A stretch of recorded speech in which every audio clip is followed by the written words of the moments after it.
If you're trying to learn Gods Unchained sealed mode, it's not easy. It's really hard to build decks in sealed mode, in particular, judging the cards, understanding what's good and what's bad, what's goated and what's trash when it comes to including these cards in your sealed decks. It can be really hard to figure out. It can be pretty unintuitive. A card might look good when you're just learning and it turns out you should never run it, or a card might seem kind of pointless, but it's actually amazing.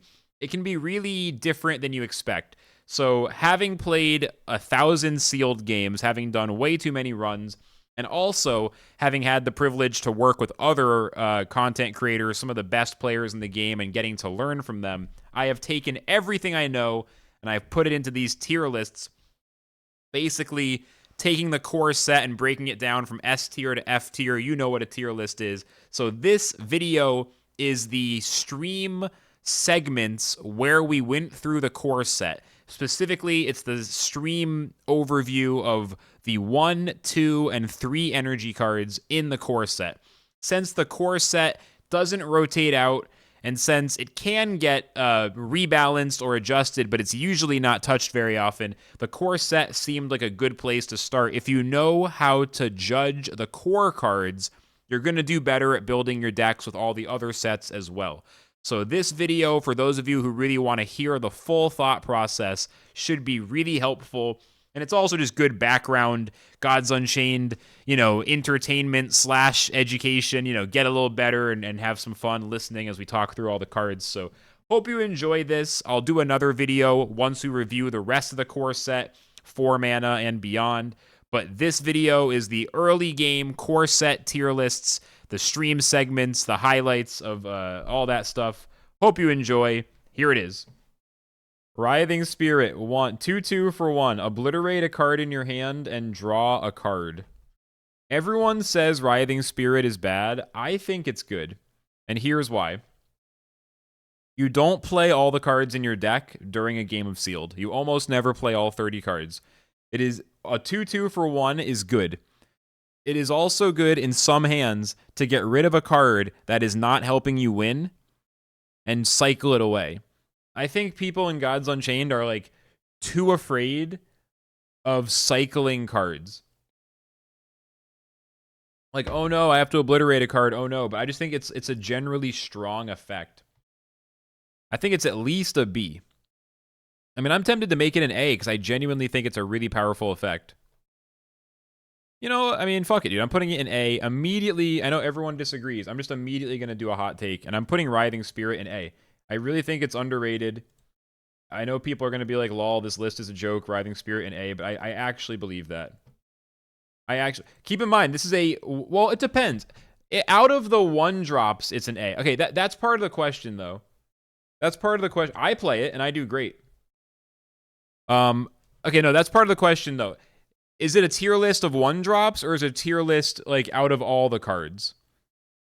If it's out of all the cards, then it's definitely more of a B. So we'll do that. We'll do that, because we're rating them out of all the cards. It's not just against the 1-drops. So if it was only 1-drops, I'd give it an A. But yeah, that's a solid B. It's not an auto-include, but it's playable. Generally, S is, like, win condition, one of the best cards in the game. A is auto-include.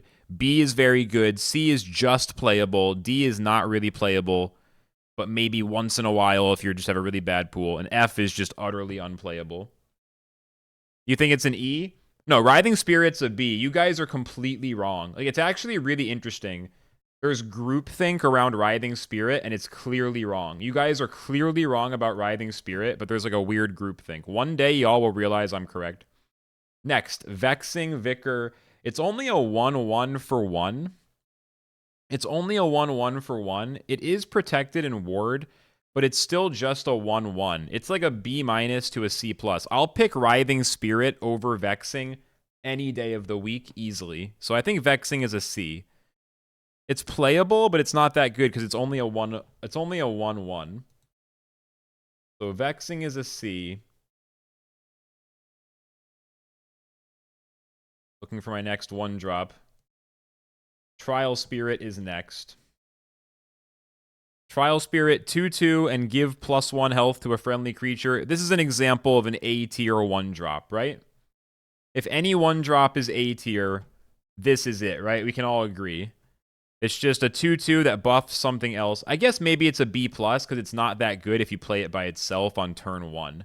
I guess that's the only thing. Maybe it's more of a B+ because if you play it by itself, like a 2/3 for 1 with no text would probably be an A, right?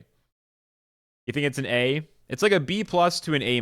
I'll give it an A because out of the 1-drops, it's probably about as A as it gets. But it isn't super good by itself. It's like a B+ to an A-. Okay, next. Looking for the next 1-drop, and it's here. Tough Townsfolk. 1/3 for 1 Frontline. This is an interesting one because the Frontline and the 4 total stat points should be pretty good, but I just find that 1/3 is not a great stat line unless the text is really good. Like, this is a B at best. This is a B at best, but I actually think it's a C, maybe.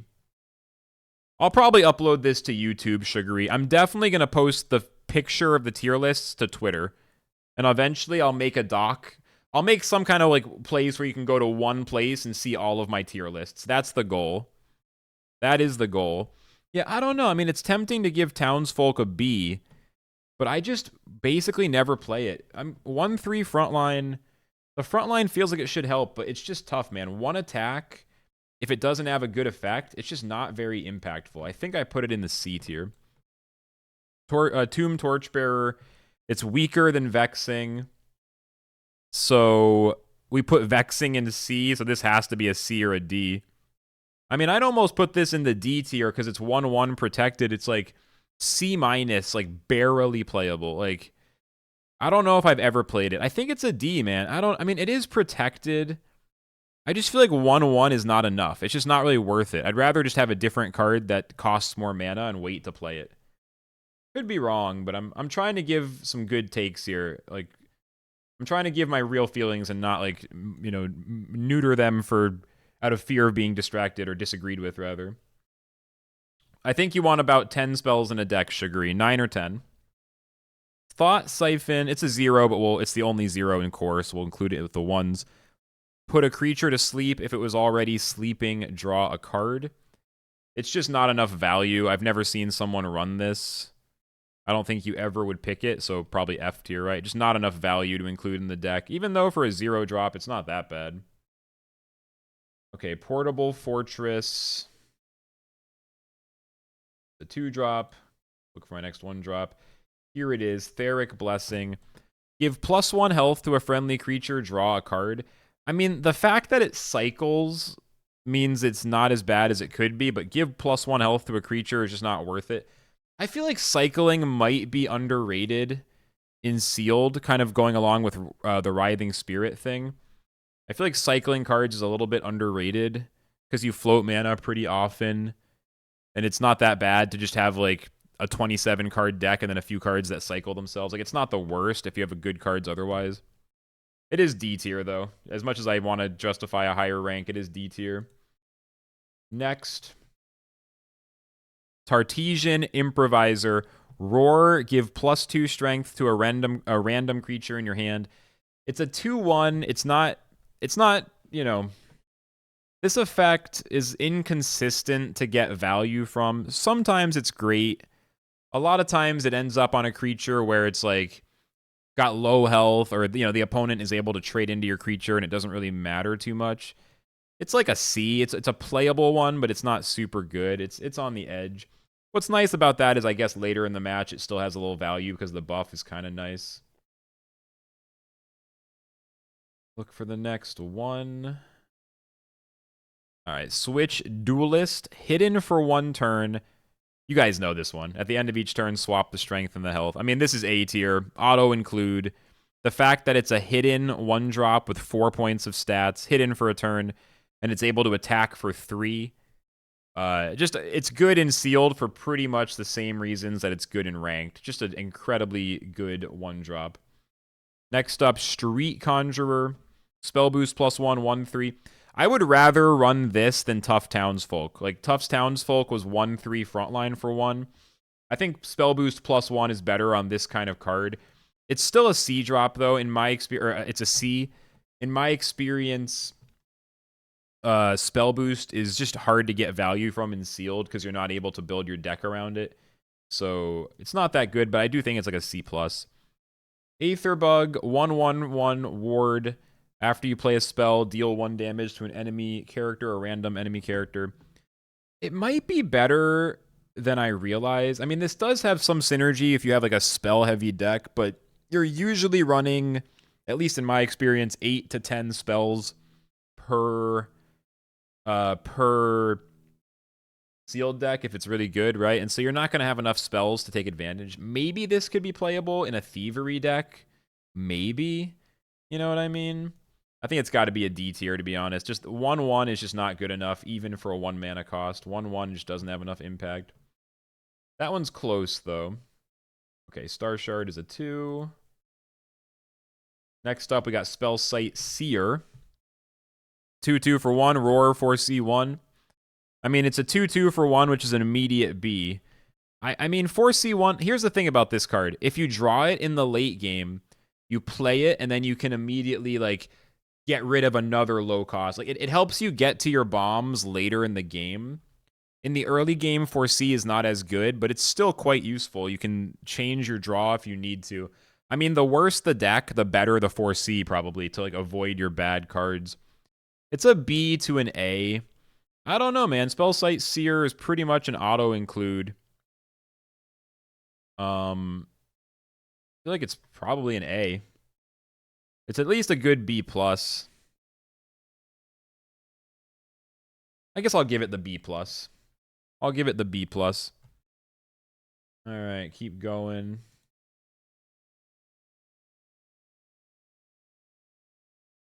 Shield Bearer, once a proud part of the meta.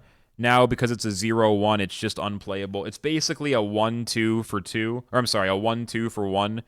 Conditional on having another creature to even manifest the value. I gotta give Shield Bearer an F. Early on in my God's career, though, when Shield Bearer was, I think it was a 1/1 and it was playable, I didn't get it from my core packs and Forge wasn't open, and like that was a nightmare. At one point, I really needed that. Sentient Amphora 0/2 Frontline Afterlife draw card. It's a cycler. Slow your opponent down slightly.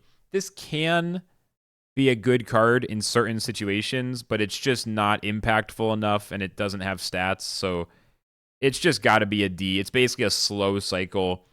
I mean, Frontline to stop them from hitting something else can occasionally come in handy, so like a 1-cost Frontline can always be at least somewhat good, but I think that's a D. Selfless Guildmate. Roar, give +2 strength to another friendly guild creature. I mean, it's a 1/1 with a little bit of synergy. Conditional 3/1 at best. Just not good at all. That's actually probably an F tier.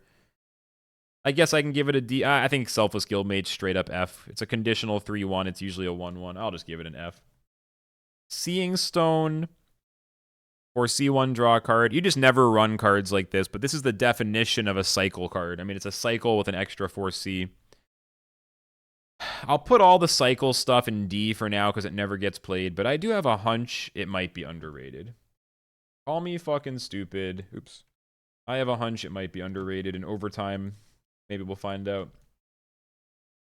1/3, regen 1, gain +1 health if you control another Amazon. This is just a fantastic card. 1/3 with regen 1 is a whole different story from a 1/3 without regen. That regen can be so useful, and you can also buff it. That's almost a A tier. The 1 attack, I'll just give it a B tier. But that's pretty damn good. Get rid of Ruined Asp. Get rid of these other ones. All right, next up, Writhing Sparrow. Ward 1/1 for 1, hidden for 1 turn. I feel like out of all the 1/1 for 1s, this is one of the most playable. Hidden for a turn plus ward means it's almost invincible. And that's kind of interesting. It's still a D tier, though. I just don't think you're going to run it. It's still a D tier, but it's kind of interesting. Ward and hidden for a turn. Maybe that'll make sense in a deck eventually. I don't know about sealed, though. I don't know about sealed. Okay, continuing. Ritual Rod. This is A tier. Is this S tier? I feel like 2 attack, 2 durability for 1 relic is already B+ to A-, and the roar makes it even better. This is like a serious A+. It's just 2 attack weapons that cost 1 or 2 are really, really good in sealed because you can get 2 for 1s so often. I mean, Blade of Sticks is even better. This one's already pretty good. Yeah, it's pretty sick. Okay, Recovering Sigil. Again, I think these cycling cards are a bit underrated. Sigil is one of the better cycles because healing 2 to each friendly character can actually win games. Like, in some spots, you know, if you have a few damaged creatures, this can, you know, instead of having to trade in and do those 1-for-1 trades, you can kill their creatures and keep your guys alive. That can absolutely win games. Sigil, at the least, is a C. It's pretty underrated. I think you can run this. Like, one of this in a sealed deck will never really hurt you. I mean, people are going to be like, oh god, why are you running Sigil? But I feel like one of those in a sealed deck is completely fine. I really do. Next up, Reckoning. 1 cost, pull a random relic from your deck to your hand. I don't think anyone has ever played that in the history of sealed. Maybe if you're running Era's Runeblade or something. I don't know. It's got to be an F, right? It's just not playable. Just not playable. 2/2 for 1, Raving Necromancer. You know it, you love it. It's not that common. You'll get the Anubian synergies. But it'll happen now and then. I mean, it's at least a B. I feel like, you know, you're not going to get the synergy that often. It's pretty much just a 2/2 for 1, which is an automatic B. That's just pretty much what it is. But if you get a deck with a lot of Anubians, that can be an A. I mean, it definitely has potential. 1/4 for 1 Frontline can attack. So 1/3 for 1 Frontline is a C, and I think 1/4 for Frontline can attack is also a C. I mean, realistically, I feel like Townsfolk must be stronger, right? I don't know. Is being able to attack more valuable, or is 1 more point of health more valuable on a frontline creature like that? It's an interesting discussion. Maybe the extra health is actually better because attacking with the creature is just not the goal. It's possible Rampart's better than Townfolk. Either way, they're both probably C's. This is an A tier. 1/3. I mean, this is a classic, really good 1-drop, right? The Pyre Shell Beetle. 1/3 regens, burns stuff. It's just excellent value. Can get 2 for 1s easily. It's great buff candidate. Just an excellent A drop or A tier 1-drop. Prayer of the Desperate. Heal your god for 4. Give it protected. Great for thievery, for deception, but you don't run it on its own. It's just like not impacting the board. You don't run any kind of self heals. You don't run Winter's Bounty. You don't run, you know, stuff like that, basically.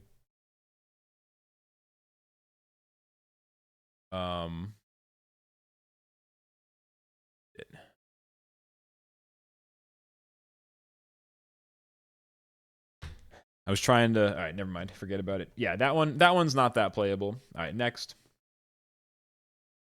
Petulant Fire Spreader, 2/2 for 1. After this creature attacks, deal 1 damage to each god. Just a nice B. The effect is useful if you get ahead early. It's a little bit counterproductive if you're behind on health. But yeah, that's just a nice, easy B.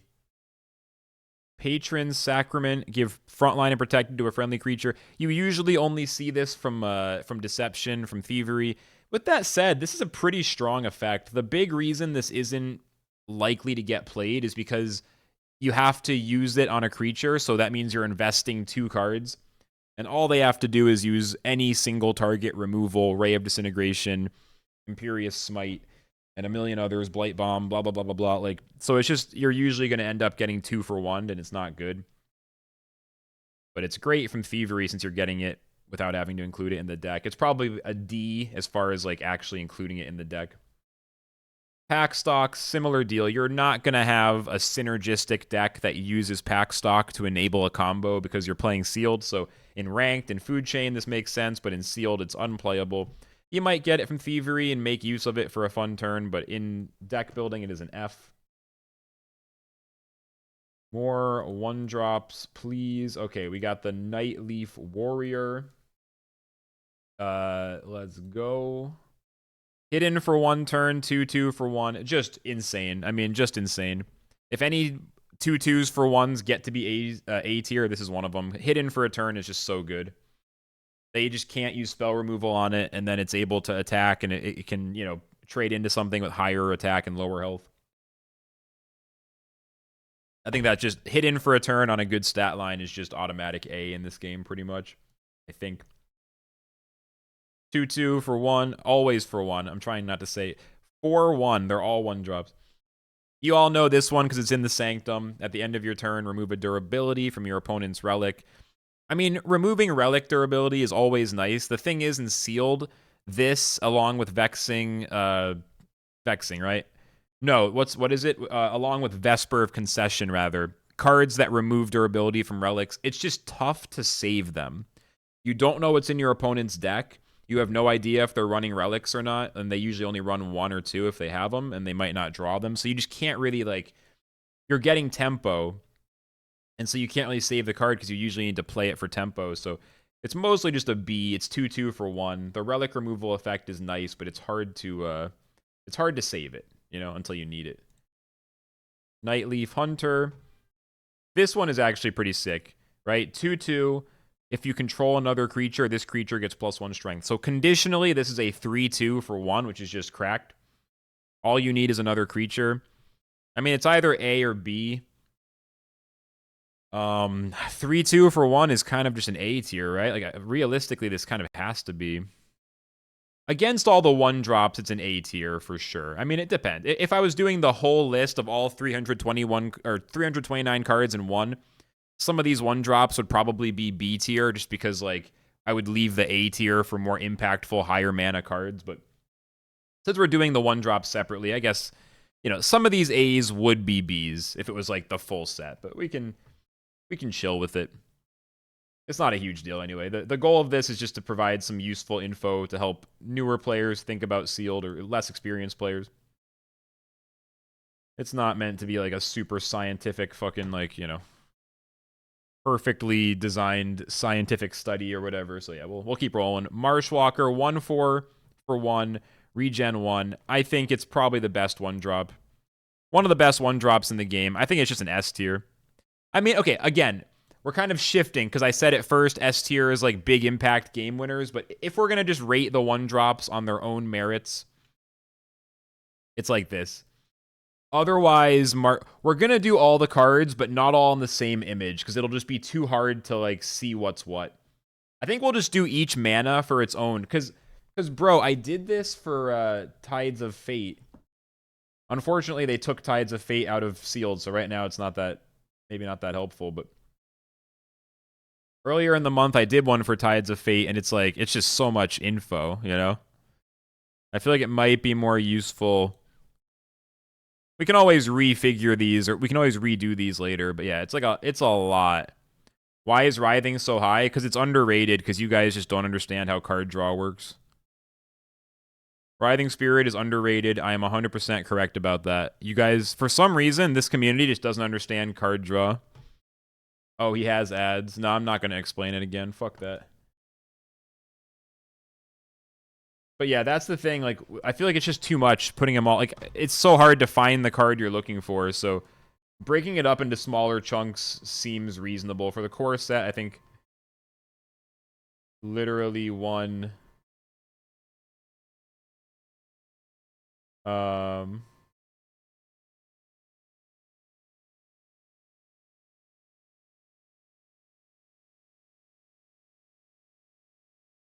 Okay. Okay, where are we? So yeah, Marshwalker S tier because it's my favorite 1-drop.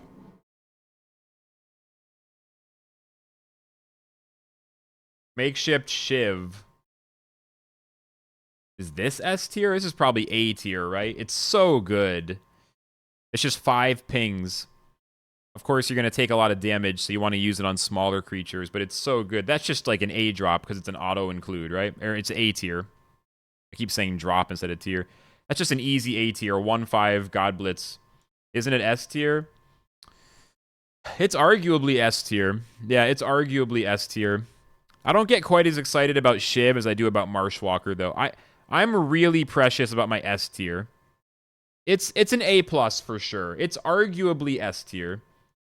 It's arguably S. I'm gonna give it an A because I'm really harsh on the S tiers. Made Mark 0-2 Afterlife. Both players draw 2 cards. It seems like anything that lets both players draw cards is kind of bad, and this is especially not it. So put it in the F tier because it just seems super unplayable. Yeah, I mean, Makeshift Shiv. I guess we could. Is it S tier? I guess it's kind of S tier. I guess I'll put Shiv in the S. You know what? I'm having second thoughts. Godhand, I don't know if you can hear me right now, but the reason I put Writhing on B is because it's good. It's literally card cycling. Cycling cards in your hand is good in card games. Gods Unchained players undervalue it for reasons that I don't know.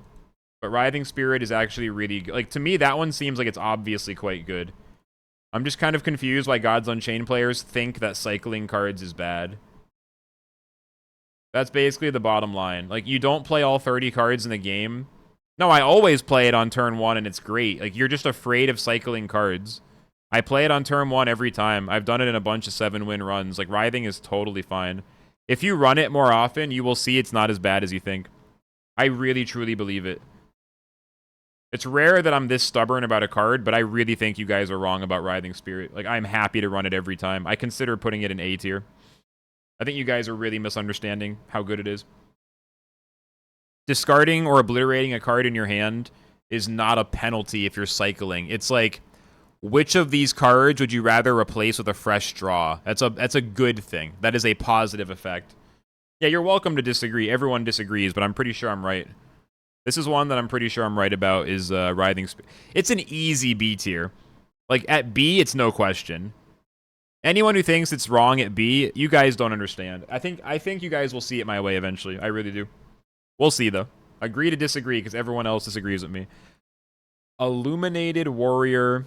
Give the top creature in your deck +1/+1, and it's got 2/1 in stats. This card is really good, because it's basically 3/2 of stats for 1.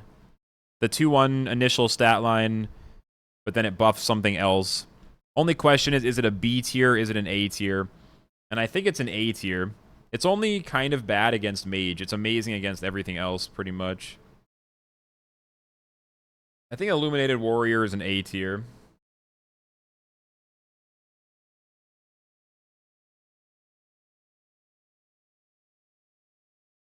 Next up, Ghost Marauder.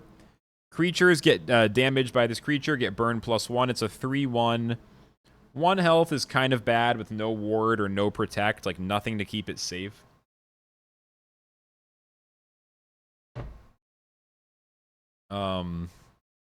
But it's better than like a 1/3. I mean, 3/1 is probably better than 1/3 because it has more chance to have impact. I think it's just a C tier. 3/1 is usually C tier. 1 health is a little bit of a bit of a weakness that's hard to overcome, but it's definitely playable. Frisky Fox Pup, 1/3 Confuse and Ward. I just don't like the 1/3 stat line in general. I don't think Ward makes up for Confused. I think this is a really weak 1-drop. I actually put Frisky Fox Pup in the D tier. I don't think it's good. I think a Confused 1/3 for 1 is trash, even if it has Ward. That's a D tier from me. Fleshbind, destroy a friendly creature, heal your god for its health, and draw a card. Healing your own god, not usually very useful. This is one of those cards that just extra points for cuteness on the Fox Pup. If we count the cuteness, we could bump it up to a C pretty easily. Yeah, we could. This is one of those things. Cycling is usually considered not good in sealed. And in this case, you have to destroy a friendly creature. The healing your god for its health is not really worth it. So that's probably F tier. Probably not even D. You're just never running Fleshbind under any circumstances, basically. Okay. Felid Protector. 1/2/2 Frontline. 2/2 for 1 is a B. So with Frontline, it's an A, right? A Frontline is A. A pup getting high on shrooms. Yeah, fair. That's got to be an A, right? I'm surprised by how many A's there are. But we kind of changed our mind, because at the start I was saying I would rank them out of the whole set, but I've been kind of just ranking them as 1-drops, so... I mean, there's a lot of A-tier 1-drops if you're only comparing them to other A-drops. But pretty much everything in this list goes down like one half to 1 tier if you're comparing it against the full set. But it just seems more fun to measure them against the other 1-drops. Honestly, this actually works pretty well. We might do the 2-drops right after this, and then we can save the 3s and beyond for future streams or something. Because actually doing it 1 mana at a time might be really the right way to do it now that I'm looking at it. Felid Assassin, 3/1 flank, hidden. It's fully hidden, not even hidden for a turn. I mean, it kind of just feels like another A-drop, another A-tier. Maybe I'm giving too many of them A's. I could always pull a few down, but yeah, that just 3/1 with hidden would already be a B+, and then you add in the flank. This card is just extremely good.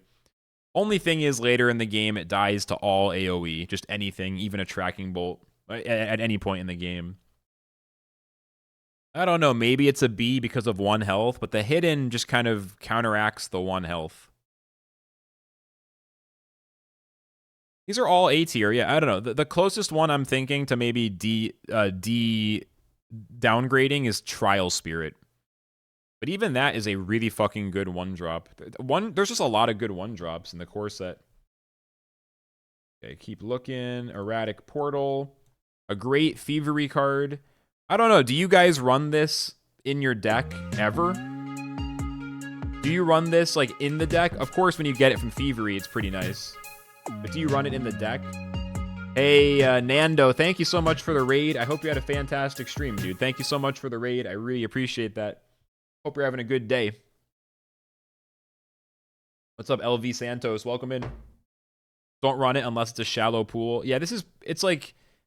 It's probably D tier, right? You just don't really run it. But honestly, it seems like it's C tier. If you don't have good creatures, this is totally playable to try to get one. It only costs 1. Yeah, it's a C, because honestly, it's more playable. It's more playable than you might think, right? Like, if you're having one of those pools that's got good reactive options, good removals and defense, but it doesn't have good aggression, Erratic could be a way to look for something that's like a bomb, you know, like a big creature. I think it's a C. It's like a C-ish maybe, but it's a C. Getting it from Thievery, that's an A, because then you're just, you know, getting it for free, basically, or getting it for 3 mana. Hey, Pitan Garex. Sorry if I mispronounced that, but welcome in. 2/2 Ward for 1 is also an A. The problem with 1-drops is pretty much any 2/2 with a positive effect is an A. If you're a 2/2 with a good effect, that's just basically A tier, you know, in this game. Like, the way this game is designed, you know, the little bit of Magic I've played recently, Magic the Gathering, 1-drops in Magic are mostly useless. Like, outside of super aggro decks, you barely play ones. Like, when I was drafting Villy, he was like, no, don't take that 1-drop. No, don't take that 1-drop. No, that's bait. No, that's a trap. But in Gods Unchained, the 1-drops are really good, you know? Yes, Ducker, I do believe it. You can get Project Rise from Portal. Wait, really? I didn't know that. But yeah, there's a lot of 1-drops, so... If you're 2/2 with a buff, like in this game, 1-drops are pretty good. Okay, this is S tier, I think. This is S tier. This is a 2/2 for 1 with no drawback, and then your deck just has increasingly amazing 1-drops as the game goes on. This is an S tier for sure. Deuteria is totally an S tier. What do you mean, especially when it's bugged? Do you draw the cards faster than you... Like, is it the randomness with the shuffling? Yeah, so you just get the draws faster. Yeah, that definitely doesn't hurt. It'd probably be an S tier anyway, and drawing them more quickly than usual. Okay, 1/1 for 1. Deal 3 damage to opponent's god. This doesn't even get played in Face War in ranked mode, so there's no way you're playing it in sealed. F for Defiant Farmer. Just a big fat F. F for Farmer. Also, what's up, Cilium? Good morning. Welcome in. Deadly Arsenal. +2/+1 to a creature. I mean, like, in the early game, in an aggressive opening, this could be playable. It could also, like... In certain situations, this card can be clutch. However, you're just getting 2 for 1. You're playing this on another creature. You're investing 2 cards into one creature, and doing that for a +2/+1 buff is not worth it. I agree, a +1/+2 would be better, because then you'd be more likely to get your 2 for 1 back. I just don't think Deadly Arsenal is playable. I just don't. I mean, unless you're like really desperate in a bad pool, I think it's a D. Because you're just going to get 2 for 1 way too often. And you're not going to be able, like, tempo aggro decks, you're not going to run a Deadly Arsenal to, like, kill them faster. In my experience, that's not really going to work. That's a D tier, I think. Dark Precarian, 2/1 for 1, put a creature to sleep. This really depends.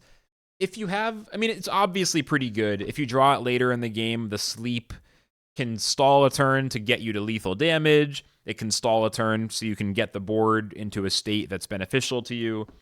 But it really shines if you get Thalia or one of the other sleep synergies.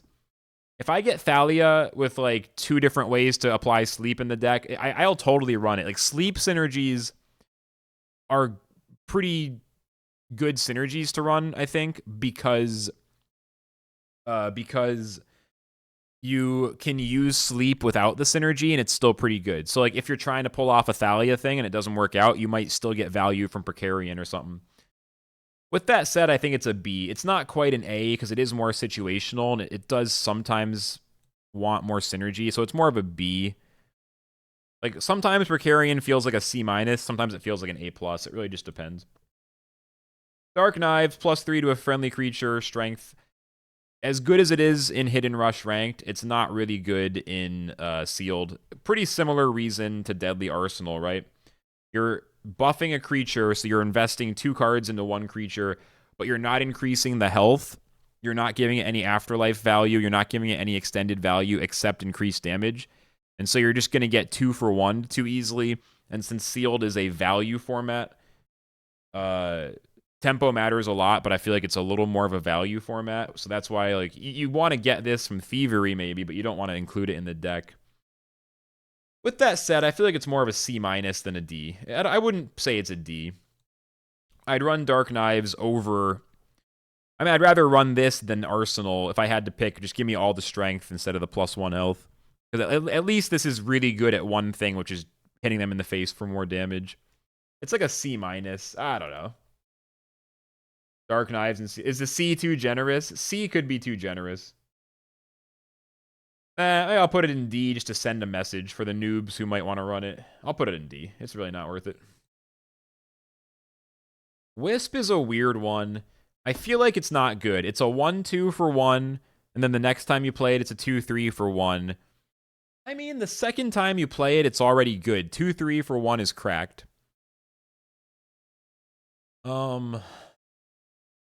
Yeah. C? I feel like it's playable, but I'd rather not play it unless I was lacking in 1-drops, you know?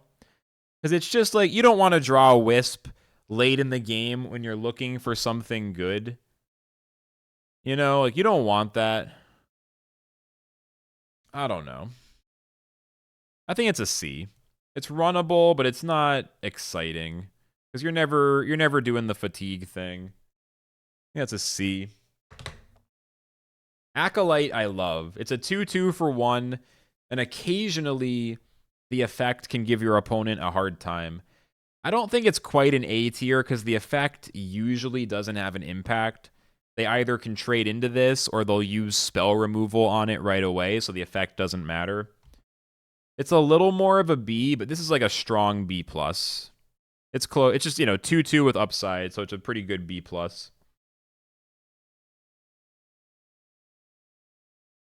Hard Shark, I used to not pick, but I'm starting to think it's great. It's 2/2. It's just spread across 2 bodies, and one of them has Frontline. So it's getting you that quick Frontline, which can sometimes save a second creature who's almost dead. Like, that alone is very, like, clutch potential later in the game. And then on top of that, on turn 1, it's 2 1/1 creatures. So 2/2 of stats split up, which can be pretty damn useful. I mean, it seems like a nice B. I don't know if I'd give it an A, but maybe with more playing, I would be convinced. It's probably a strong B.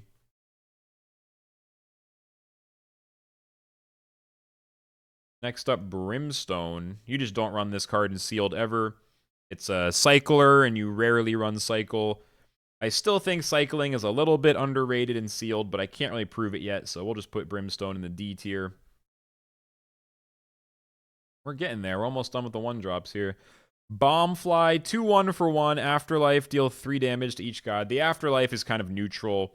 I guess if you have an aggressive, high-tempo list, this is pretty good. I don't know. I mean, it's a 2-1 with a neutral effect, pretty much. So I think that's a C tier. It's playable, but it's a C tier. I wouldn't say it's good. Playable, but not good. Blind Martyr. This one actually has some potential in sealed. If you're already wide and then you play it, it could be good. At the same time, though, I never include it because it is 0-2 for 1. It's not necessarily helping in the early game. I don't know. Does anybody like Blind Martyr in sealed? If anyone wants to jump to this card's defense, now is your chance. Otherwise, I think it's like a C-, if not a D+ kind of thing. I think it's a C- to a D+. Something like that. You love it? I think I'm feeling the C-. Sugary loves it. It's got some potential. I'll give it a C as a has potential kind of thing. Blight Bomb, destroy a creature with health 3 or less. One of the best 1-mana removals in the game. S tier in sealed. A to S tier in ranked. Like, just as far as 1-drops go, Blight Bomb is an S tier in every format. If we're just talking 1-drops, that's an S tier. If we're talking all the cards, probably more of an A tier. But yeah, that's the best removal at 1 mana, right? If something else is better, I'm not thinking of it right now. Battle Bard, give +2 strength to a friendly Viking. 1-2 for 1. I just don't like tribal synergies in sealed. When they work, they seem so good, but they usually don't. It's just a 1-2 with potential synergy. It's hard to pull off. I'm giving it a D. It's a D. Now I'm blocking my my cards here. Hold on, pull them up there. All right. Next up, works well at Born Again. Which one? Blight Bomb? Oh, Blind Martyr. Blind Martyr with Born Again is a pretty cool combo. Yeah, that's pretty cool. Maybe I'm underestimating Blind Martyr. Okay, Barksworn, Trail Marker. This is one of the best 1-drops in the game. It is 3-2 for 1. 3-2 for 1 is an automatic A tier. I mean, again, if we're just talking 1-drops, this is probably S tier. Now that since we kind of shifted towards just measuring them against the 1-drops, I think Trail Marker is an S tier. It's an incredibly good 3-2 for 1, which just makes it pretty much S.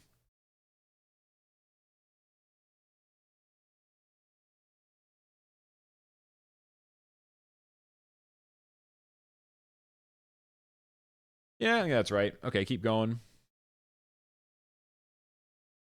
Almost there. Auric Rush is premium removal, 1 damage AoE, Tracking Bolt that costs 1 less. It's just Tracking Bolt, but 1 less damage on this second option for 1. Auric Rush is literally a better Tracking Bolt. Like, literally a better Tracking Bolt. Right? Probably. I mean, I guess that's A tier removal. It's kind of hard to deny. For 1, that's crazy. Worst case, you just use the 2 damage ping to 1 for 1 something. 1-2 for 1, deal 1 damage to enemy creature. I want this to be playable and sealed. Problem is, it's bad on turn 1. Any 1-drop that is bad on turn 1 is immediately kind of sus, you know? Because you want that turn 1 juice.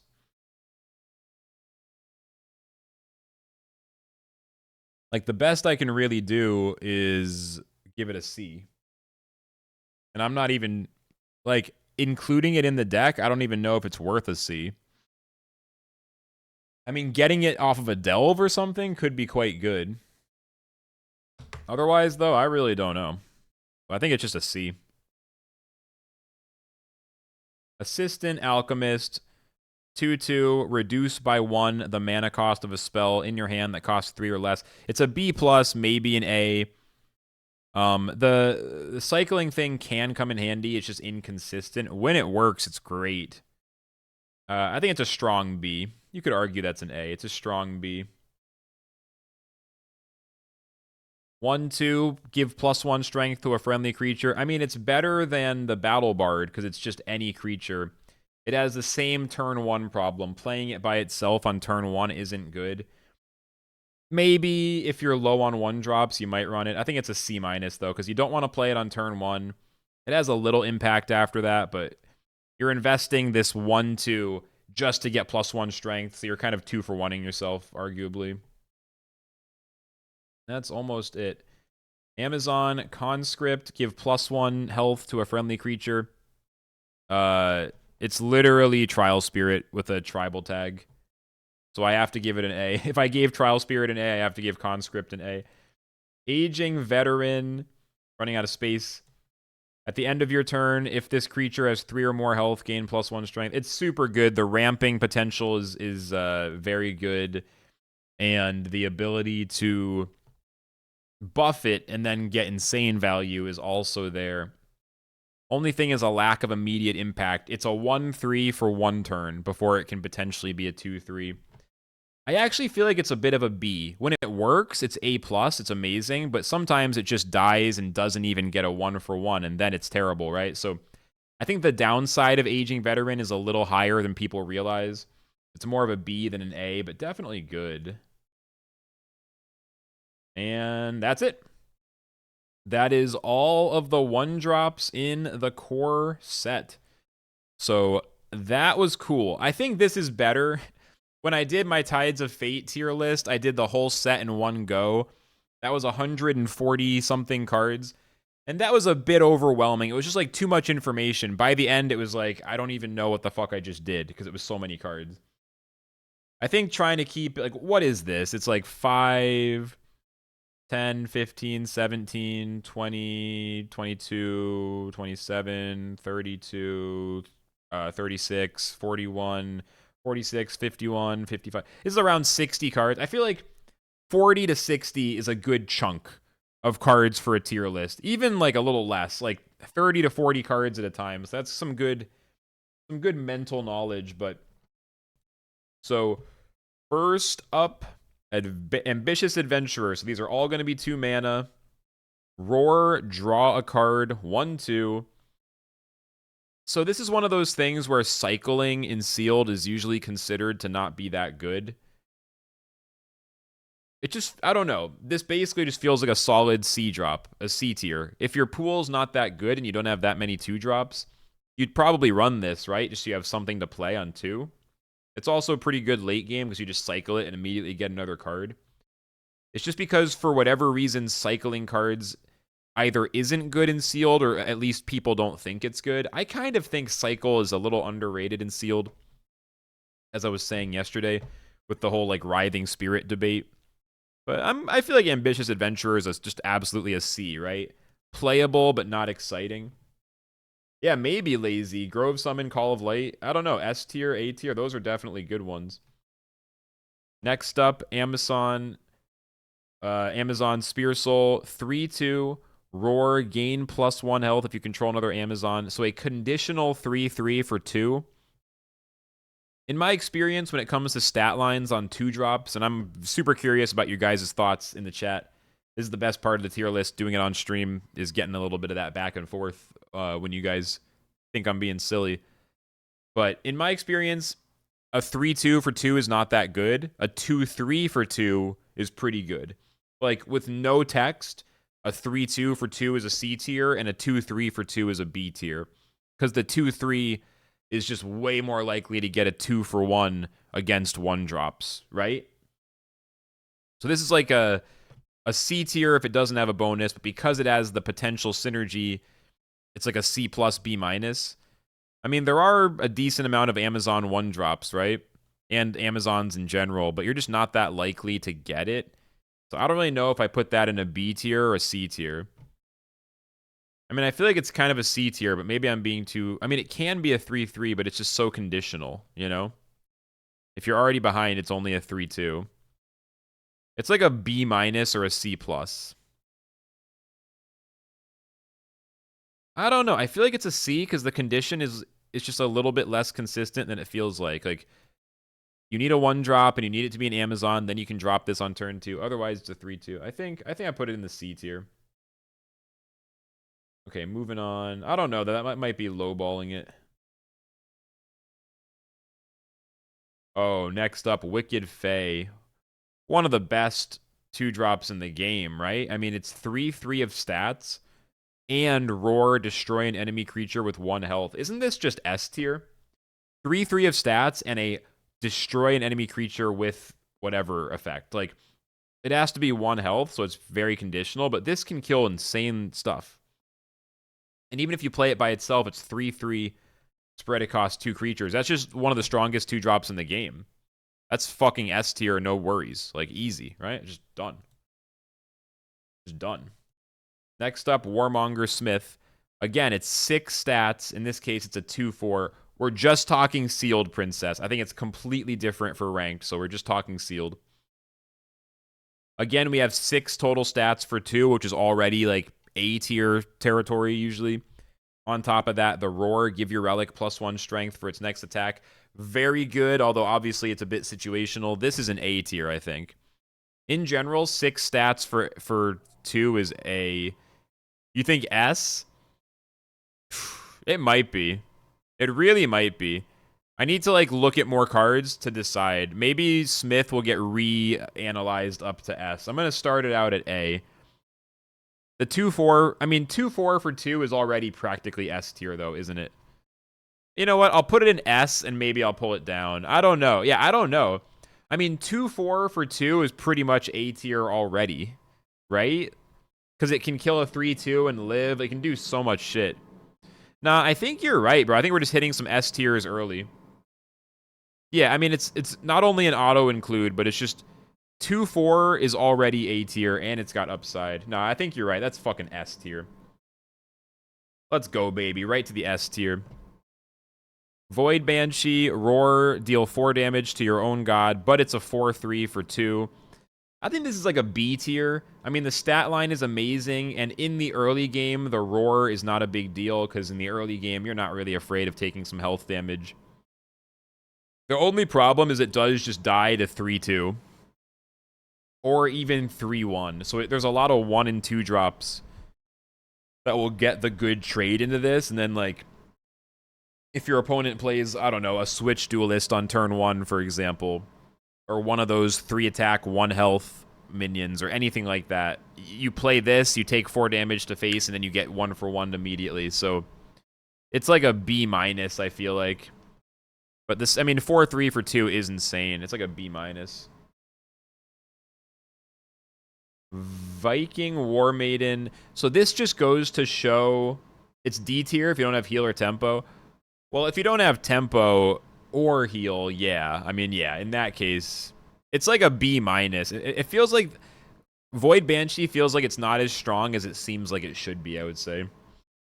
As far as War Maiden goes, this just goes to show how cracked Wicked Fae is, right? They're both 2/2s that summon a 1/1 of the same tribe. But the Roar, but this doesn't have destroy an enemy creature, so it's just an A. This is 3/3 for 2, which is basically just automatic A. Automatic A. But it goes to show how crazy Fae is, because Fae is just that, but even stronger. Next up, Valknir Flamecaller. Give +1 strength to each other friendly Viking. I just never run this. I don't think I've ever run Viking synergies in sealed even once. Of all the synergies, Viking ones are especially inconsistent. So I think this is like D tier. F? I think it's D tier. Honestly, in a future set, it could be stronger. If there was a set where there was a lot of Vikings in the pool relatively often, like maybe this would go up. Yeah, what's this white dot? What is this? I don't know what that is. Alright, forgive me for scrolling around like a maniac. D tier, if not F. I'll give it a D. I don't think I'd give it an F. Umber Arrow, you know it, you love it. Gain control of an enemy creature with strength 2 or less until end of turn. You steal one of your opponent's creatures, and you trade it into one of their other creatures. This is basically an automatic 2-for-1 if the board doesn't just completely refuse to let you. I mean, A+ or S. This just feels like it's clearly S tier, right? The only thing is it's kind of situational, but yeah, maybe an A because of situationalness. It can be a dead card in your hand, but honestly, it usually isn't. This is one of those where in the context of gods, it's just almost always gets value. It almost always gets value. At some point, there's going to be a 2-strength creature that you can trade into something else. I'll give it an A, but it's like an A+. Not quite an S because of situationalness, but... Okay, this card is absolute trash. Total noob bait. 2/2 for 2. Give the Chosen One Afterlife. Give this creature strength and health to the new Chosen One. So this needs to be played. Then you need to draw the Chosen One. Then the Chosen One needs to die. Then it gives its strength and health to a new Chosen One. Then we're on step 6 now. Then you have to draw the new Chosen One. Then you play it. Then it has to matter. That's like 8 steps. I'm literally giving this an F tier out of principle because it offends me. It's so bad. Triumvirate Prophet, F tier. First F of the list. It's so bad and it's total noob bait. People think like, oh, it gives stats to something else. That seems good. No, that card is trash. Trap Door. Return an enemy creature from the board to its owner's hand. It costs 2 mana. It doesn't really accomplish very much. I guess later in the game, if you have plenty of cards, so you can afford to like kind of waste a card, you can use this for the tempo advantage by sending back like a big 7-drop that doesn't have immediate impact. But this is, yeah, and it's a legendary, yeah. Oh, I agree, Princess. The 2/1 for 1 I gave an A tier, I think. The Illuminated Warrior, I gave that one an A tier. That one's A versus F, like on the one on that one's on the 1 mana list. Yeah, this is a D tier, I think. You think C? I think this is pretty much never... I'm never running this in a deck. It's basically only good... I guess sometimes for board control, just to get the board where you have the tempo advantage, this can work for that. Otherwise, making them play an expensive creature twice later in the game, but only if it doesn't have an immediate impact. So it's just super situational. You love Trapdoor? I think Trapdoor is a D. Remove Frontline, go face? I mean, maybe I should try running it, and maybe it's more of a C or a B tier. My feeling, like, just kind of where I'm at, is I would put it in the D, because I never run it, ever. It's not even like a play it sometimes C. To me, it's like a playable only in edge cases. That card can win games. It's interesting. Okay, I'll bump it up to C, because you guys are making me think that I've misjudged it. I would have given it a D, though. I would have given it a D, but I think you guys are convincing me that I've misjudged. I'll bump it up to C out of respect for the chat. Tracking Bolt. Yeah, for an aggressive deck, it's very good. Okay, so maybe it's situationally good. Maybe I need to start playing Trapdoor more often. Tracking Bolt, you know it, you love it. Mage 2-drop. Either deal 1 damage AoE or 3 damage to 1 creature. I mean, this is the definition of an auto-include. You just... I got offered 4 tracking bolts in 1 pool, and I took all 4, so it's an easy A. I don't quite put it in the S tier. I don't think it's, like, overpowered compared to the rest of the pool. I mean, you do have Auric Rush for War, which is potentially just better than Tracking Bolt. But, yeah, it's damn good. It's damn good. Ooh, next up is an interesting one. Time Bomb. 3/2 Afterlife, deal 2 damage to the weakest enemy creature. You got to be careful not to mix this up with the nature one, the crab that deals 2 damage to a random target. It's easy to mix these up. But just a solid 2-for-1 type of card, right? It trades into something, and then the Afterlife is likely to kill something else since it aims for the weak creature. It's not S tier. So it's basically, and it's definitely not C. So it's either B or A. I don't think it's S, because the Afterlife ability is a little bit inconsistent. There's a lot of boards where it's not as helpful as you hope it would be. So sometimes it's just kind of a 3/2. I'm in like the B+ zone, honestly, but all of chat says A. I mean, I'm willing to give it an A. It's a damn good 2-drop. It's an auto-include, for sure. What's up, Graslow? Welcome in, bro. Welcome in. Good to see you, sir. Hope you're doing well. The Portable Fortress, 2-drop, 1/6, Frontline can attack. It's 7 stats for 2, which immediately makes it cracked. Generally, 6 stats for 2 is already busted. 1/6 Frontline is awesome. I mean, this just really gives you a chance to get your other stuff. What this does is it lets you get your continuous value cards on the board and active. Like, you can get your Dart Maniac, your Rune Moth, your Hawkish Sculpture, your insert like 5 other cards here. Like, you know, your like whatever, anything that generates value over time, right? Even something like an aging veteran that's getting more attack each turn. For you, this is D because you like to go aggro. Oh, this is interesting, Lazy. You must have a really different style. This is a D for you.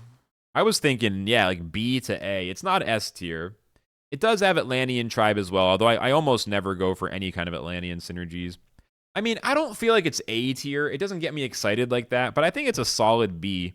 I think in a lot of pools, like, it's just really good for setting up other stuff that might have a hard time sticking. That's interesting that Lazy said D, though. Oops. Come on, just slide it in there. You think it's C tier? Interesting. Maybe I'm overrating it. I don't know. I feel like it's pretty decent. 7 stats for 2. Very neutral. Okay, maybe I'm overestimating it. I'll put it in B, though. That's kind of how my heart feels.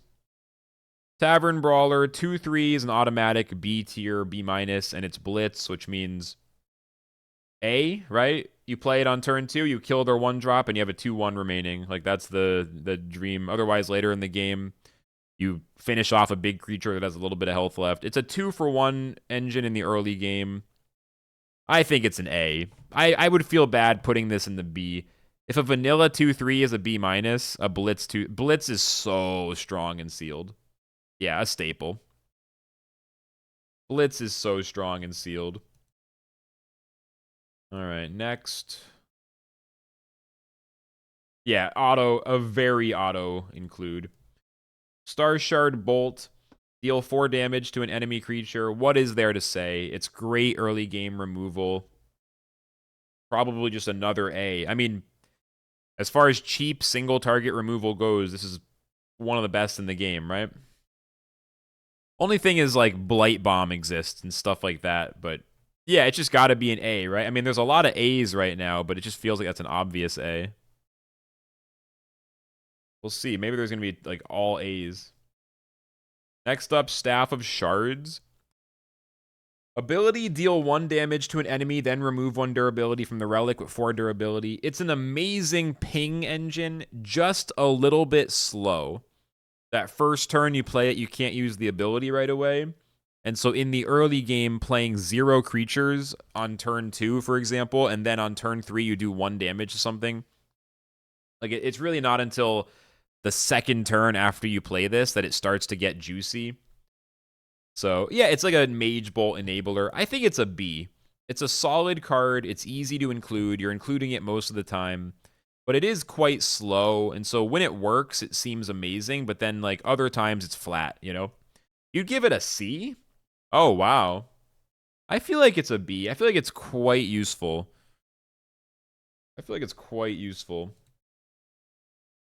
It's slow, but man, 4 pings, and you don't have to take damage to face. It's not like a weapon, and it goes around frontline. I think it's a B.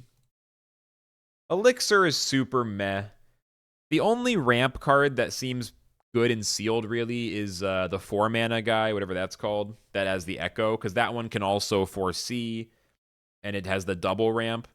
This, as good as it is in Ramp Mage and Ranked, it's just, I only include this if the deck has a lot of late game, and it doesn't have a lot of good 2-drops, and I'll maybe include this just to try to get to the late game faster.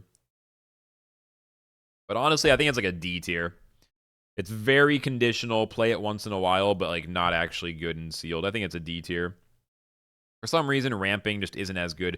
I guess because you're not as likely to have definitive win conditions or something, so you're not ramping. Your ramp isn't as worth it, basically. Singerstone Axe, 3/1 for 2. If you control 2 creatures, it gets +1 durability. It's just such a weaker Blade of Sticks. I mean, it costs 1 less, but it's so much worse without the God Blitz or anything. The problem is that if you control 2 creatures, then you're already doing okay. Like, you really need this when you're behind on the board. So this is mostly good if you're behind, but you at least have 2 creatures. I guess if you can play it right after playing a creature, it's okay. The thing is, 3-2 on a relic for 2 is really sick if you can pull it off. I honestly just haven't been offered this card very often. It feels like a C. It feels like a C. Because I think if you have a lot of early game and you play this, like, the 2-for-1 potential is there. Maybe like a C minus. I don't know if I'd give it a D, though. I feel like a relic with 2 durability is very good. Like, an unconditional 3-2 for 2 is easily C tier. In fact, that'd probably be B tier. I feel like it's a C. I feel like, if anything, I don't play Singer's Stone Axe enough, now that I'm thinking about it. Because a weapon with 2 durability that's cheap is really useful. Good afternoon, Blue. Welcome in.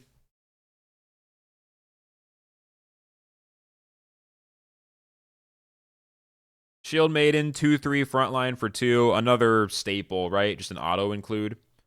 If 2-3 is B, then 2-3 Frontline is probably A, right? I'm afraid I'm giving too many A's, but I don't know. That's just super solid. Like, it's just, that's... 2-3 is already somewhat playable, so with Frontline, it's probably an A. Sentry Post... Backline, 1-3, ability, deal 1 damage. It's great when it sticks. With 3 health, it's a little hard to get this to stick because any single target removal kills it. And also in the early game, it's hard to get wide enough so your backline actually, like, keeps you safe. It could be a really nice card along with, like, Dead Bodyguard, Card Shark, stuff like that. I was going to say a C or a B. I was going to say B. But the more... I feel like this is the weakest of the backline. Like, there's, like, 3 cards like this, right? Sentry, Ballista, and then Catapult, I think. And I feel like this is the weakest of the 3, just because the 3 health makes it too easy to remove. I think Ballista is the sweet spot. It's got a lot of health. It does 2 damage at a time. Like, that has a lot more impact. So, yeah, we'll give it a C. We'll give Sentry Post a C. I think that's pretty reasonable.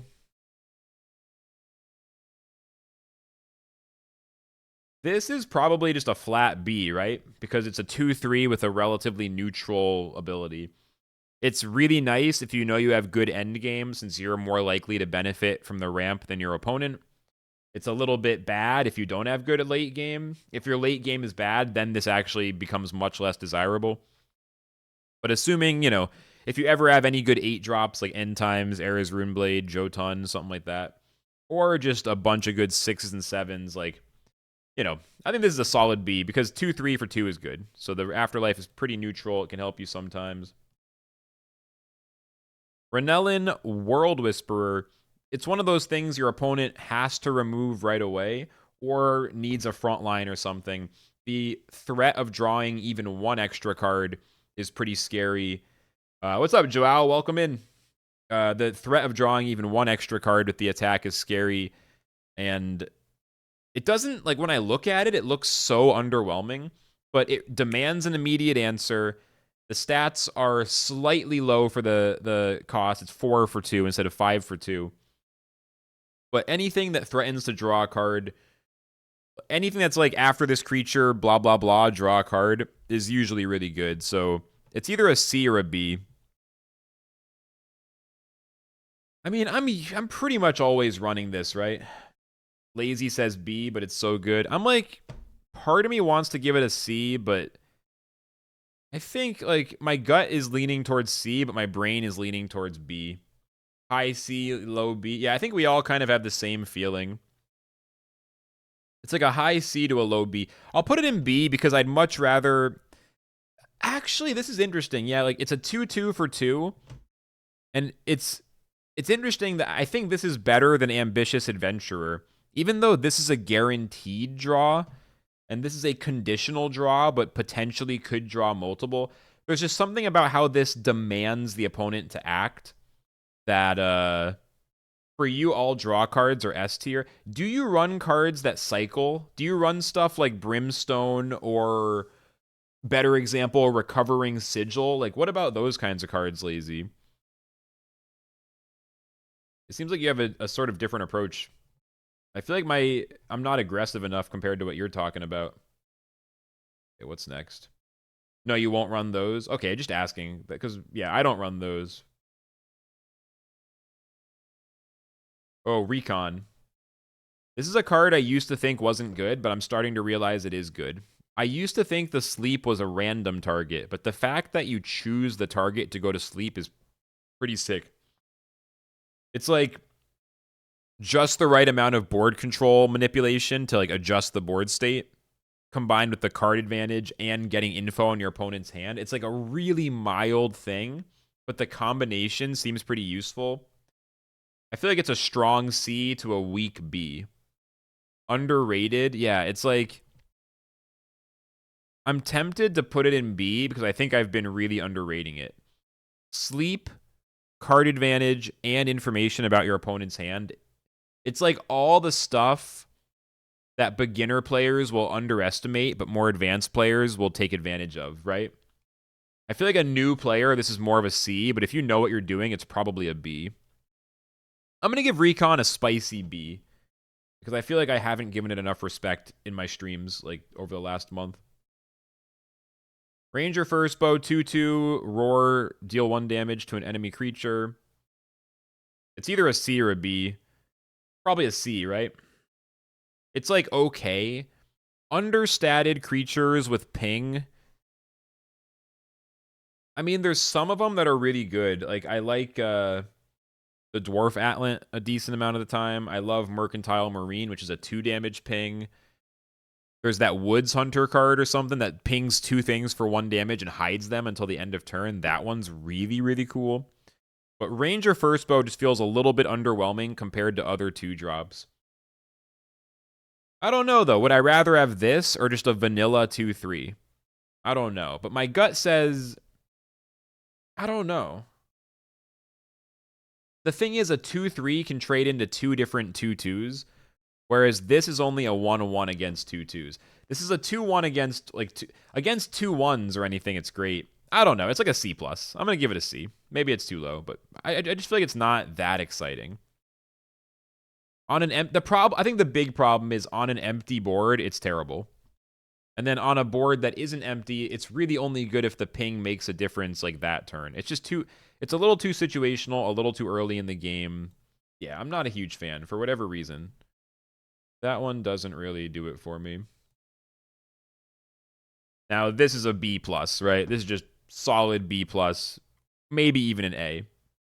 It's a 2/3 with a relatively good effect. Creatures damaged by this creature get burned +2. I mean, probably just an A, right? This is like a B+, A- for sure. I'm just not sure if the damage gets burned +2 is worth the A. I mean, looking at the cards on the list, I guess it's an A. The power level feels a lot closer to like War Maiden, Time Bomb, Brawler. And it's higher up than Void Banshee, Asp, Fortress. Way higher than these. Yeah, we'll put it in the A.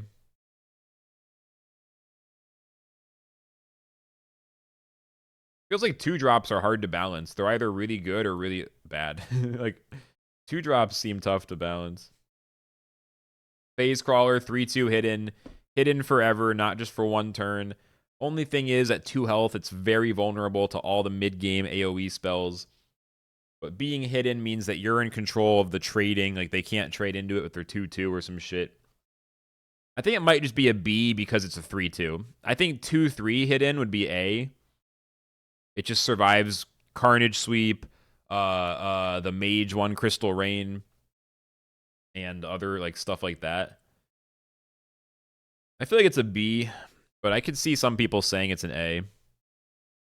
C for you? I don't know about that. I think it's at least a solid B. I just think the hidden is a little bit less good because the health is 2. I think once your health goes up to 3, then hidden value is higher. It's like 1 health hidden, not that useful. 2 health hidden, still kind of eh. 3 health hidden, pretty good. 4 health, great. I don't know, something like that. I'll put it in B. Penthasilian Warrior, +1/+1 to the strongest other friendly Amazon. The problem is it's a tribal synergy. Amazon synergies are some of the easiest to pull off, so that helps it. But I think it's just like a D tier. It's just too conditional, unless you have like all Amazons in your deck, which you won't. It's just too likely to end up being a 2/2 that you play on turn 2 for 2 mana, which is fucking abysmal. So yeah, the risk of it being bad is too high. We'll put it in the D tier. How is there like so few low tier cards? It's actually kind of interesting. They really juiced up the early game with the 2-drops in particular. Pacifism, people have been running this a lot. I have never included this in a deck, but I've had people use it against me. I mean, it basically makes a creature useless, almost as if it killed it, unless they can buff it back up. I do feel like buff cards have gotten more popular in Sealed over time. A lot of Overproof Brews, a lot of Firewine maybe. Asterius is a risk. But I don't know, people have been playing it a lot. I think it's a C. I think Pacifism is one of those C's, because it's not like an auto-include. It's not even like a super good one, but it is playable, especially in some pools. So I think it's just a very easy C. Nightblade is a super C. You run it if you don't have enough 2-drops. Basically, you run this in bad pools. This is like a C-, D+. The thing about it that makes it a little better, if you have Deception with Thievery, you can synergize this against Light with the card Sit Down, or with whatever the other card is that makes their attack go down to 1 +1 health. So the synergy potential makes it more of a C+, but without synergy, it's like a C-. You're really just very situational. The stat line is bad. Sometimes it's clutch, though. It's one of those, it's a C drop with clutch potential. Yeah, it's a C drop that when it works, it feels A, right? Your deck is all Amazons. Are you crazy? You're probably crazy if you're in my stream. But, you know, not because you have all Amazons. Night Veiled Imp Squeezer, one of my favorite names. 3/2. If you control an Impling, deal 3 damage to your opponent's god. It's a C. You know, 3/2 is a C. The Roar is a little bit of added value, but not much. I do find if I have a deck that happens to make a lot of Implings, if I have Infestation, Wicked Fae, maybe a couple other things, like, you might get this Roar. It can happen. It's just a very C type of card. You play it if you don't have enough good 2-drops otherwise. Otherwise, you don't play it. Send it lower. I think C is pretty fair for that one. 3/2 for 2 without a downside is never lower than C. Like, just the stat line is worth C. Morgana's Grimoire. Reduced by 1 the mana cost of a spell in your hand that costs 3 or less. This is one of those that only ever gets played if it's generated from Alika Scarlet Thief. Otherwise, you'll never see this. It's just like too situational. The synergy's nice, but it's not going to like win you the game. You think it's A tier? Oh, wow. We're very different on this one. Please explain. I've never chosen this. I mean, maybe if you're running Deception for Thievery. I was going to say it's like a D tier, so we're very different on this one. Isn't it just way too situational and kind of random? It's S tier in Deception. Lazy says F tier. It's infinite. It's very situational infinite value. There's no durability downside. I could see the synergy with Thievery. I could see it with Thievery. I could see it being like B tier with Thievery, F tier in other classes. Usually it's Thievery or Acolyte, yeah. Otherwise, most people will run Nature sometimes. Desperation Mage. With Thievery, it's S tier. It makes sense because it makes all your Thievery spells free. So it's like really good with Thievery, really bad with everything else. Which makes it hard to put in one place on a tier list. I'll just put it in C because I don't have a good answer. I get it. This needs like an asterisk. I'll have to try it sometimes, Princess. I just kind of assumed it was D tier, F tier. But I will say, And some people agree with me. There's Lazy at least said F tier, but I'll put it in the C. Let's call that one a needs research. Needs research. Monsterize set a friendly creature stats to 4/3. The only time I could imagine running this would be in some kind of token heavy deck with lots of 1/1s, but this is basically just an F tier, right? Does anyone dispute me making this F tier? You just never run this ever, right? Everyone's running relic removal. Sam thought the same until you convinced him otherwise. I think Princess is onto something. This is F tier, right? It's just you just never include this ever, right? Like I'm trying to think. If you use the War God and you run the 1/1s, like I don't know. It's just not worth running a card to set one of your creature's stats to 4/3, right? I think that's just F. I'm trying to be like, well, maybe I'm wrong, though. Maybe it's better than I think. Like, I don't know. I guess the bonus of this is that you can take a small creature, make it bigger, and immediately attack. So it kind of has blitz. It's almost like a 4/3 blitz, but that's a stretch, bro. That's a stretch. I'll put it in D. D minus, but we'll see. I don't mind if Triumvirate is the only F. This card is absolutely extreme ass in the worst way, and I'm pretty happy if I can make that the only F. I'm going to squeeze Monsterize up to the D tier just barely. That's a bad one, though. You give your opponent that relic from Alika, and they never even play it. I like how... That's an interesting card. Morgana's Grimoire, very controversial. Very controversial, which is interesting. Oh, hold on. That just gave me an idea.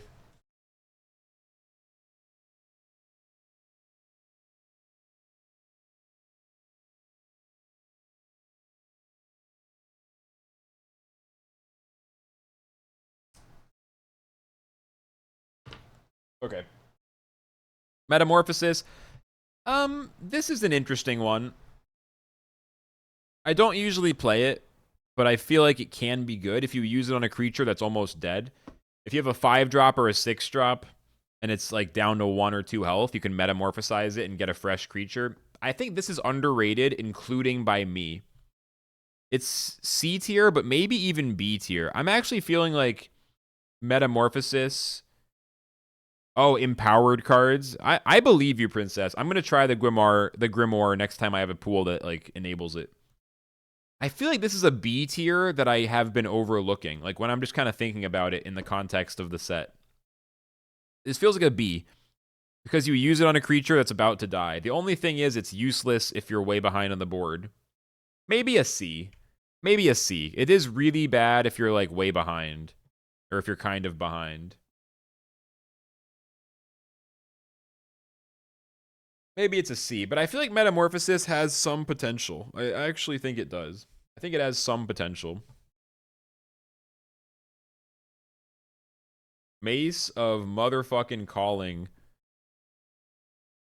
2/2, roar, add an Acolyte to your hand, which is a 1-cost 2/2.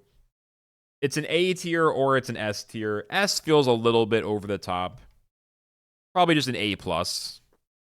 This is really fucking good. It might be an S. I don't know. Is this just an S? It's an auto include. Is it S?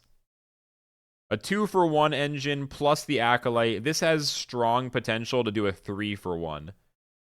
Or like a good 2-for-1. Yeah, you know what? Mace is an S.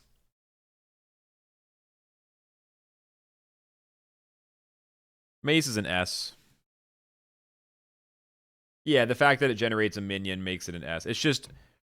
This goes to show how good early game relics are in sealed. Like a 2-attack, 2-durability relic is already a B+ to an A.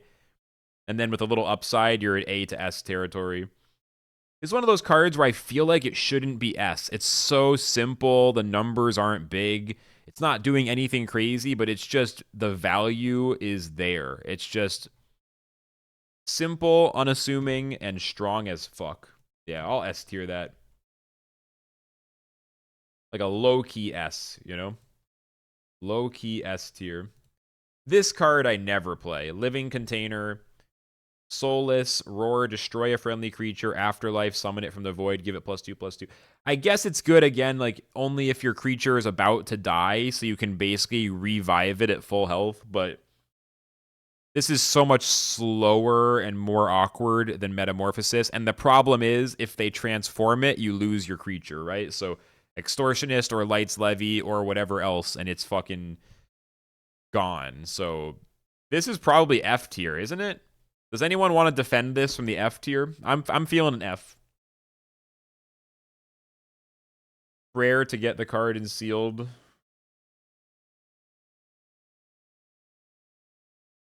I feel like this is an F.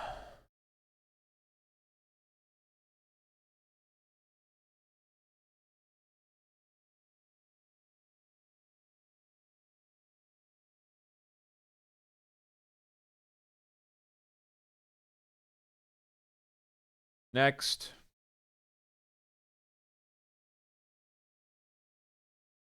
Ooh, Inspirator. When this stays on the board, it's great. This is a card that can enable some very aggressive opens. And worst case, it demands removal. They can't ignore it. Plus, the Olympian tag is one of the better tribal tags for sealed. Even though Olympians are on the edge. You never use this. This one is at least a B, I think. I mean, 3/2 for 2 is C, and I think the effect makes it a pretty easy B. I wouldn't say it's an A, because it doesn't... Usually it just gets cleared, and it's a 1-for-1, but it's a good 1-for-1, you know? Yeah, that's like a perfect B tier. For me, it's a perfect B tier.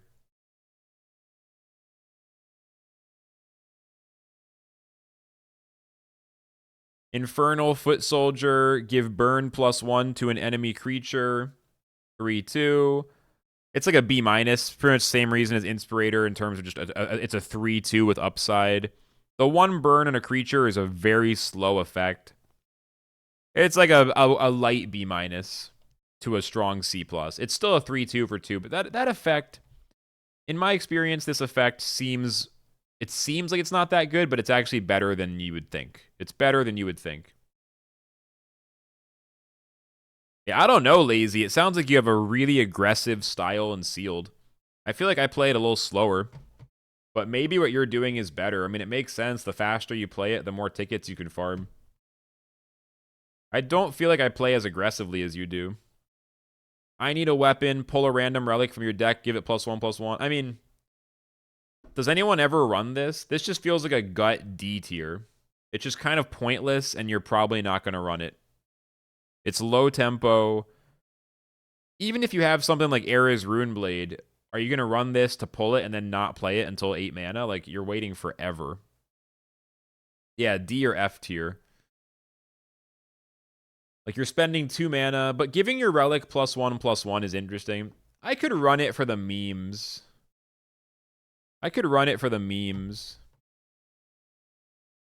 But I feel like it's a D. I wouldn't say it's as bad as Triumvirate or Living Container. I'd give it a D. It's a D- for sure. It's a D-. I'm being nice and putting it in the D tier. At least it has a little bit of meme potential. Hunting Trap, deal damage to a creature equal to that creature's strength. S tier, right? It's a 2-drop that slays, 7 drops all day. Kills Burnished Bull.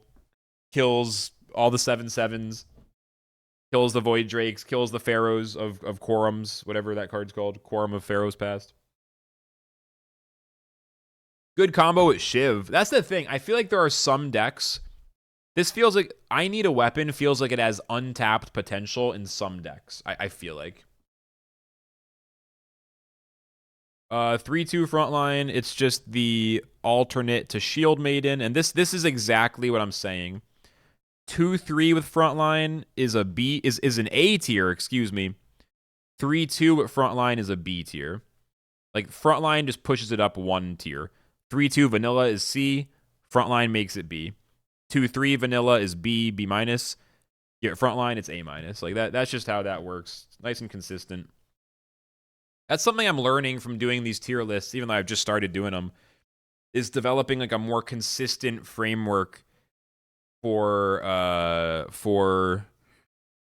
the thing. It's not about the ticket. It's because people will play Acolyte and fill the board every 2 turns. You need AoE a lot. Yeah, I don't know. I mean, I don't know, Lazy. Do you feel like that's the only way to play it, or do you feel like that's just your play style? I mean, your win rate is remarkable. You're really good at sealed. But I just feel like, you know, a more mid-range style feels viable. I'm not the best at sealed, but I've done pretty well, and I've been playing pretty much mid-range the whole time, frankly, just because it's relaxing and it's kind of easy for me to play. But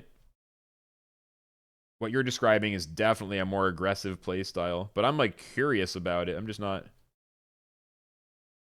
I don't know. Do you think that's a play style thing, or do you think that's just, like, strictly optimal? Definitely a fun conversation to follow along with. I don't have a strong opinion on it. Only away unless you have good AoE cards and heal. Interesting. It's fun to watch you guys debate it. Yeah, I don't think anyone's gonna be proven right or wrong today. But yeah, you both make strong arguments, which I enjoy. Hollowing Light, pretty fucking classic. Set a creature's health to 2 or buff one of your own creatures. The fact that you can self-buff to occasionally get lethal faster or just get a 2-for-1 on the board when you need it makes this premium. Yeah, I think A is a fair rating for Hollowing Light. I mean, it requires another card to synergize with, but it's really damn good. It's either A or B+. I will say I've run this a little less often lately if I have other removals, because it is like, it takes this and another card to deal with one of your opponents, so it is a 1-for-2 kind of thing. It's bad value, but great for just, like, answering threats. It's great reactive, like, insurance, but the value is a little low. I'm actually going to give it a B+. I'm going to give that one a B+. Call me crazy. Gorilla Training, I don't really like this card. People tell me that it's good, but it just feels like you play it on something and then it gets removed the next turn and you just got 1-for-2'd, you know? It just feels like you're going to get 1-for-2'd really hard with this. When it works, you're snowballing out of control, but, like, if that happens, you probably would have won anyway. Yeah, I think D is super fair, because I just think it's very overrated. There was one point when everyone was telling me how good it was. Okay. Add 3 random wild creatures to your hand. A or S? I think A because it's inconsistent. It's amazing value. It's amazing value. But it is kind of inconsistent, right? It's random. You can low roll or you can get a bunch of high cost stuff. Lazy says easy F. Princess and Persona both say A. I'm leaning towards, like, that A to A+. Yeah, because it's definitely kind of inconsistent. But usually it's amazing. Occasionally it's just not there. So I think it's more of an A than an S.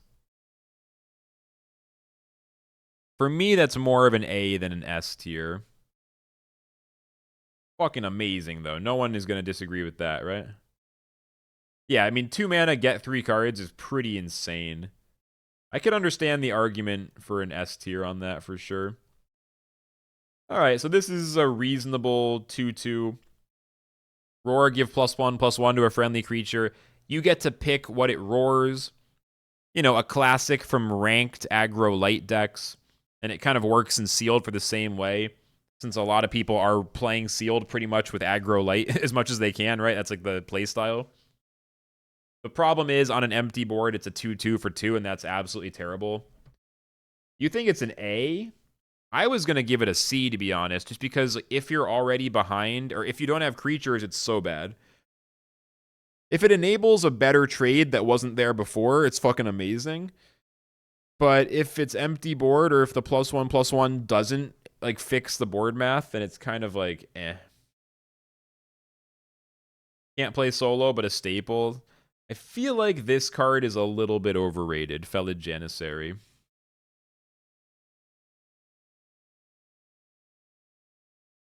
But I understand if you use it on something with low health and high attack, it's cracked, right? If you put it on a Marshwalker or anything like that, Aging Veteran, any of those kinds of cards, C+, B-, you know? C+, B-.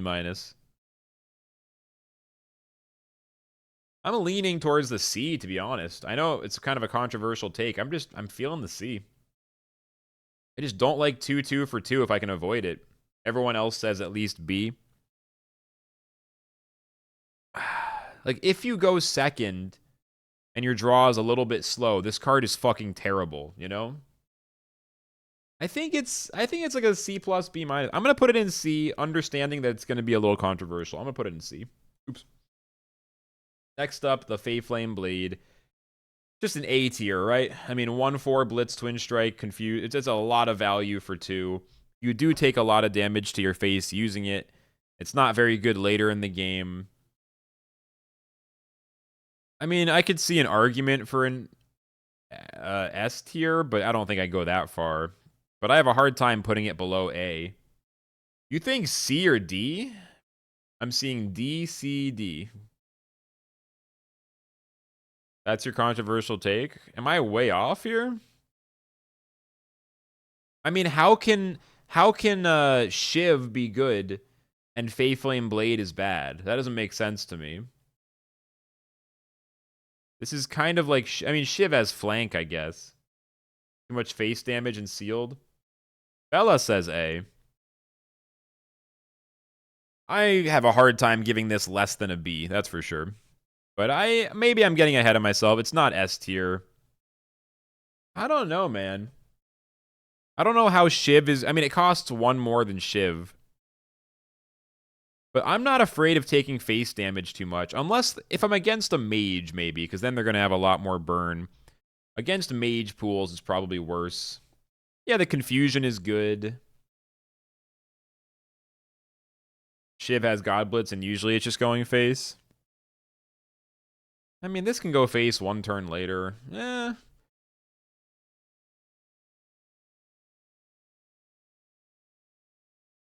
It's a B plus to an A minus now is where I'm sitting.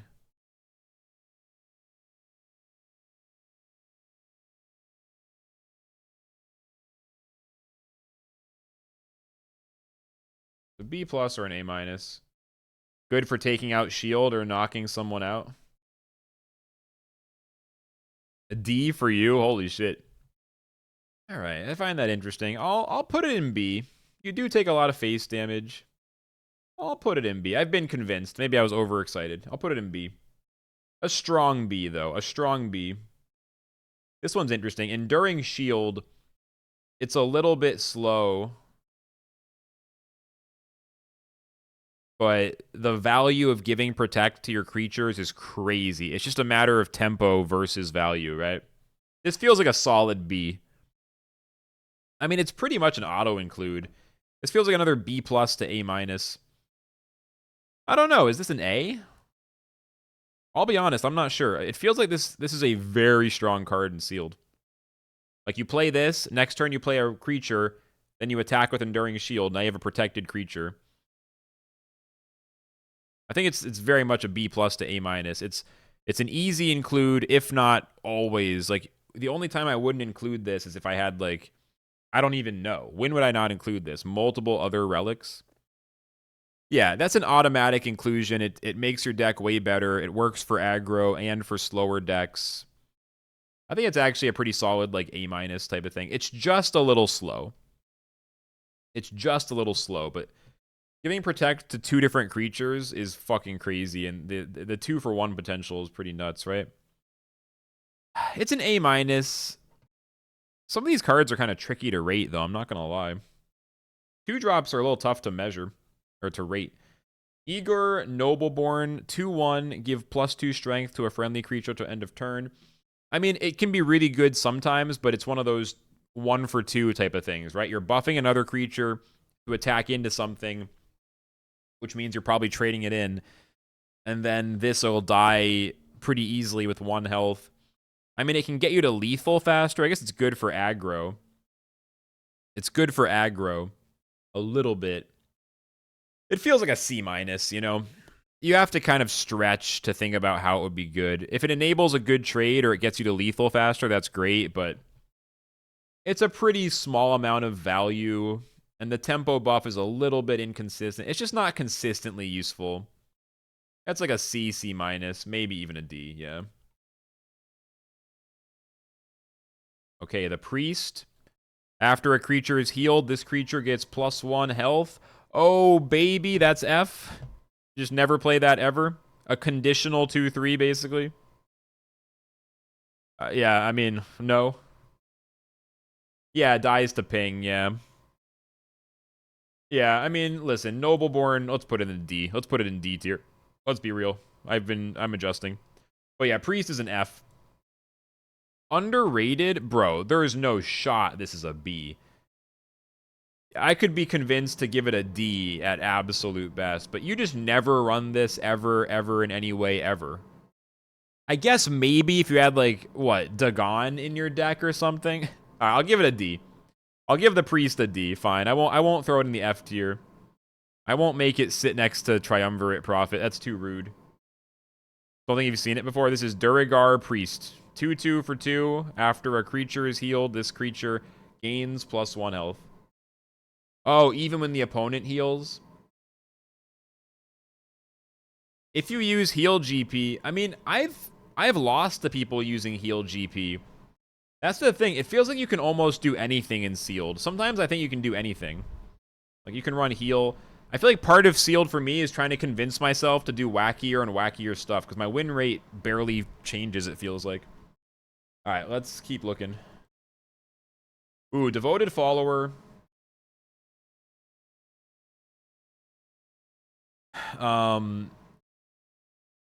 3/2 ward. Creatures damaged by this creature get -2 strength. I mean, the amount of added value on a 3/2 here is fucking wild, right? 3/2 for 2 with ward is already like a B tier. The effect is kind of crazy.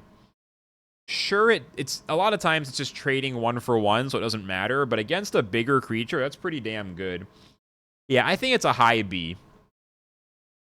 I have a hard time giving it an A because it doesn't feel quite impactful enough. It's a lot of times it is just a 1/1.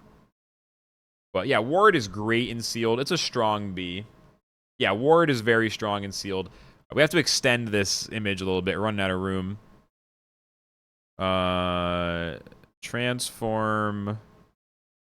Wait. Edit image. Image. New size. Width. Give me a little more, please.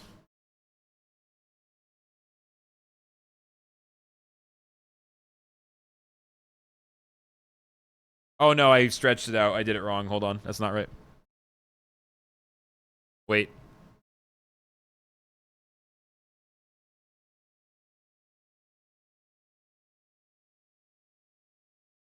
Resize canvas. That's what I want to do.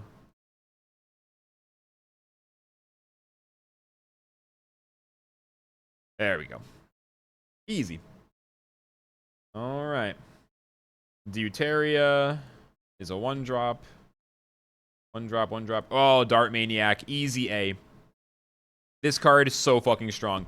Anything that has, at the end of your turn, deal X damage to the X enemy creature is fucking crazy and sealed. That's an auto-include A, really freaking strong, must be dealt with immediately. Otherwise, this just, like, melts away all their little creatures and stuff. Like, this is an easy A from my experience. Yeah, easy A. At first, like, before I played Sealed, I would have never thought it. It's a 1/3 for 2. It does 1 damage at the end of the turn. Seems so little, but it's fucking A. Like, hard A. Hard A. Alright, keep looking.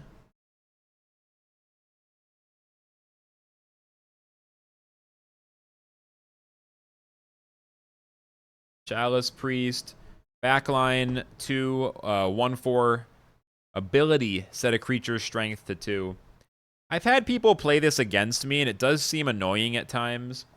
It just seems like a weird one. If you're ahead on the board, this isn't really doing much. If you're behind on the board, they probably kill it before it's able to do anything. And at 4 health, it does survive the 3 damage spells, like, you know, Tracking Bolt, Blizzard Bolt, that kind of stuff, but it still dies to Star Shard. It dies to anything with 4 attack. I don't know if I'd give it an F, but I think it's a D. I think it's a D. This is pretty fucking bad. Like, you're just not going to get value. The effect can be good if it was on a different kind of creature somehow, maybe, but on that stat line, I don't know. It's just not good. It'd be so much better if it was just a roar. If it was a roar and not an ability, because then you'd play it, it would immediately do it, and then you could attack with it next turn. Like, that would be better. But yeah, as an ability, it's just bad. Most backlines are like that. It depends. There's a lot of backline ability creatures, but there's also a lot of backline attackers as well. Canopy Sniper 1/3. After a friendly Amazon attacks, deal 1 damage to a random enemy creature. If you have a lot of Amazons in your deck, it's great. Otherwise, it's subpar. It does activate the effect when it attacks, so it's fine. If it had Ward, it'd be decent. You mean the Chalice Priest, or you mean the Canopy Sniper? Not good in sealed. A. I'm feeling a strong B. I mean, the deal 1 damage effect, I guess, gives it a lot of value. It's not that far off from Dart Maniac. I guess it's really not that far off from Dart Maniac. If I give Dart Maniac an A, the only thing is the Canopy Sniper doesn't have an impact on the first turn you play it. C or D? C minus? U? I'm feeling a C to a B. I'm feeling a C to a B. I'll give it a B minus, honestly. I can see it being a little better than I give it credit for usually. Even by itself, it's not bad. It's not too bad. I mean, I think it's worse than Dart Maniac, but I don't think it's so much worse. Just like comparing them directly. It's a C plus B minus kind of thing. I'm like right on the fence with that one, to be honest. It definitely could be a C. I think I'm actually underplaying Canopy Sniper. I think it's a B that I've been misjudging. Barrage. Whenever you play it, the opponent fears. Yeah, I think it might be underrated. Okay, Canopy Barrage, deal 4 damage to a random enemy creature. It's a worse Star Shard Bolt, but it's still cracked. It's an auto-include in ranked. And it's just as good in sealed. A tier, right? Just A, right? Just an A, you always run it? Or is it more of a B tier? I mean, you're going to run Canopy Barrage 100% of the time. It feels like the random should make it not that good, but it just is fucking good. You don't like it at all? I'm tempted to put it in the B tier, to be honest. Yeah, like high B. It just gets run so often that it feels like it can't just be a B, but it is random. When it works, it is so good. It's like a B+. It's like a B+, you know? But if Star Shard Bolt is an A, Canopy kind of has to be a B, right? What's up, Hutch? If Star Shard's an A, then with the random added on, it has to be a B. It just kind of makes sense. Yeah, it just has to make sense. Okay, Call of the Light. A or S? I think it's an A tier, right? I mean, it's 5 mana across turns to get 6/6 of stats with 3 different acolytes. So 2/2 each. I know it's tempting to just slam it in the S tier because it's so good. But I feel like it's more of an A tier. It's an auto-include. It's a lot of value, but it is a little bit slow in the beginning. I mean, I guess you just play them all on the 3rd turn. Like, early in the game, it's a little slow. I guess you pip it out turn 1, you play 2 acolytes on turn 2. The value is good, but the tempo is a little slow. I think it's more of an A. I'm looking at it. Like, I know how good it is. But, yeah, exactly. I mean, Grove, this is more consistent than Grove Summon, but it's also got much lower upside. I feel like they're both A. Call of the Light is more consistent, but it has less upside. Grove Summon is much more variance, but it's got much higher upside. It's damn good. I'm just not feeling the S. I'm just not feeling the S, you know? I'm not feeling that. I'm feeling an A. S is like a really high tier. Blizzard Bolt, automatic A tier, right? I mean, 3 damage for 2 is pretty much a B by default, and then the sleep effect is incredibly strong. Just an A. You can use it on a big creature. It sleeps, and you finish him off next turn. I mean, the sleep thing is so nice there. Blizzard Bolt just kind of feels like an automatic A. Like, the A rank is just exactly right there. Running out of room on this list. We got to finish this shit. 2/3 gains 1 health after it attacks and survives. Solid B tier, like B+. The effect occasionally ramps out of control. Usually it's just a 1-for-1 or maybe a 2-for-1 against some 2/2s.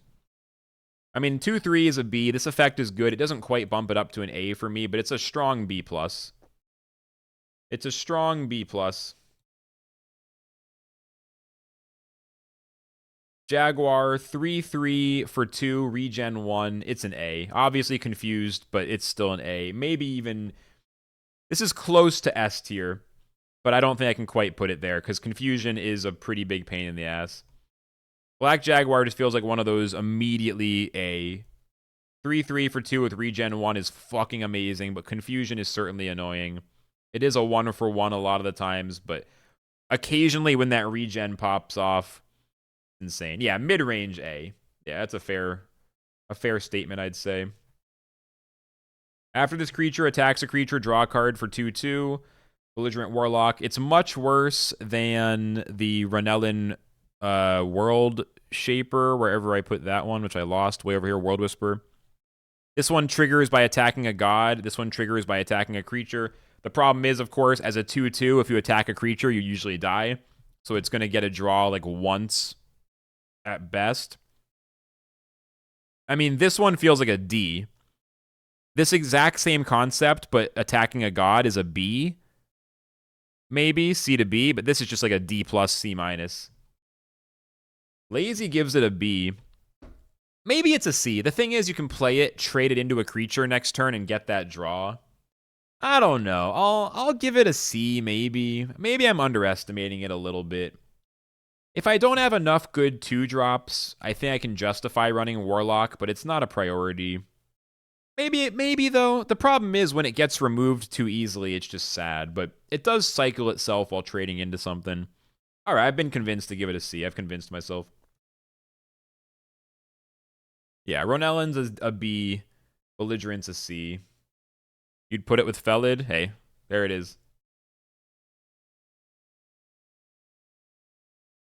Arksworn Protector. 2/3 with Ward. I mean, it's either a B or an A. 2/3 is already a B. Ward is insane. It's probably an A, right? It's a 2/3 that can't get single target removed. I mean, that's just like an A for simple reasons. This is why it's maybe good to compare the cards. I think it's good. This is what makes it so good to compare the cards against everything else at the same mana cost. It's a lot more useful to compare this to other 2-drops. How do I compare this to a Zealous March or to a Void Drake, right? I can't, right? They're too different. Like, I'm actually realizing, I mean, doing a whole set at once is just too much anyway, unless it's a small mini set. But it's also, yeah, it's with a bigger set like this, it's really nice to compare cards at their own cost. Because this is an A tier for sure in the context of 2s. You know what I mean? Whereas against the whole pool, it's like, I don't know. It depends on like what part of the match. Yeah, that's an A tier for sure. That's an A tier. Balthazar, 2/3 for 2, automatic B. Roar, increase the cost of spells in your opponent's hand by 2 for 1 turn. Strong B. I don't know if I give it an A. I mean, the Roar is quite disruptive. In the early game, it shuts down all their single target removal. In the late game, it shuts down their big spells, maybe delaying them from playing an AoE spell or a Zealous March or some other kind of big thing, a roadside checkpoint. I think it's a strong B. Which means we need even more space. We're almost done. I'm trying to avoid it getting too horizontal because then it gets hard to see what's going on. Need to make it slightly bigger. One more increase. Yeah, strong B or a low A. I agree. Precisely what I'm thinking. Strong B or a low A. So put it in the B. You're almost there. Avalanche Strike. You know, deal 2, single target. If you have a relic, deal 4. It's playable just because single target removal is so good in sealed. 1-for-1ing is quite useful. This is like C tier, though. This is like C- tier. The condition is kind of hard to meet in sealed. You don't have a relic equipped that often. It's definitely playable just because if you don't have other removal spells, you'll use this because it's better than nothing. But it's like a C- tier. If you have other options, you won't pick it. Yeah, like a low C. A low C. And we are maybe done? 2 more cards. Assassin's Aim. Give +3, -1 to a friendly creature. At the end of the turn, give it hidden for 1 turn. This is a card I never run because I was told it's not good. I wasn't sure if Lazy would have a different opinion because he's been advocating for a lot of these aggro type cards, but he says it's D tier. So I will agree because that's exactly where I'd put it. It's just a card that it's certainly not F. It has some use, but it's just not really. It's not really like helping you win when you otherwise would have lost. It's basically a win more card in sealed. Is how it feels to me. And then lastly, Arrow of Rage. A random enemy creature takes your strongest creature's strength and damage. The problem is twofold.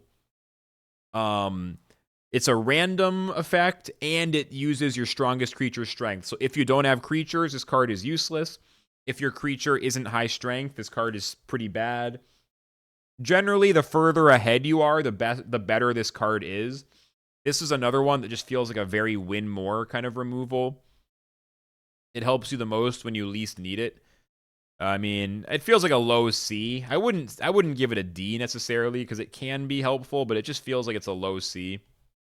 Yeah, like if I am really lacking in spell removal, I might run Arrow of Rage, but it's not a choice that I'm very excited about because it is just like it's too situational and not high enough impact. Although it does have high the high end is there. It can like roll high, or you can get like big value potentially. Okay, so that's it. It's a little bit big to try to put it all on the screen at once, but there is our tier list. Unbelievable how hyped up I am. Now this will be cool. I'm a little tired, but let's.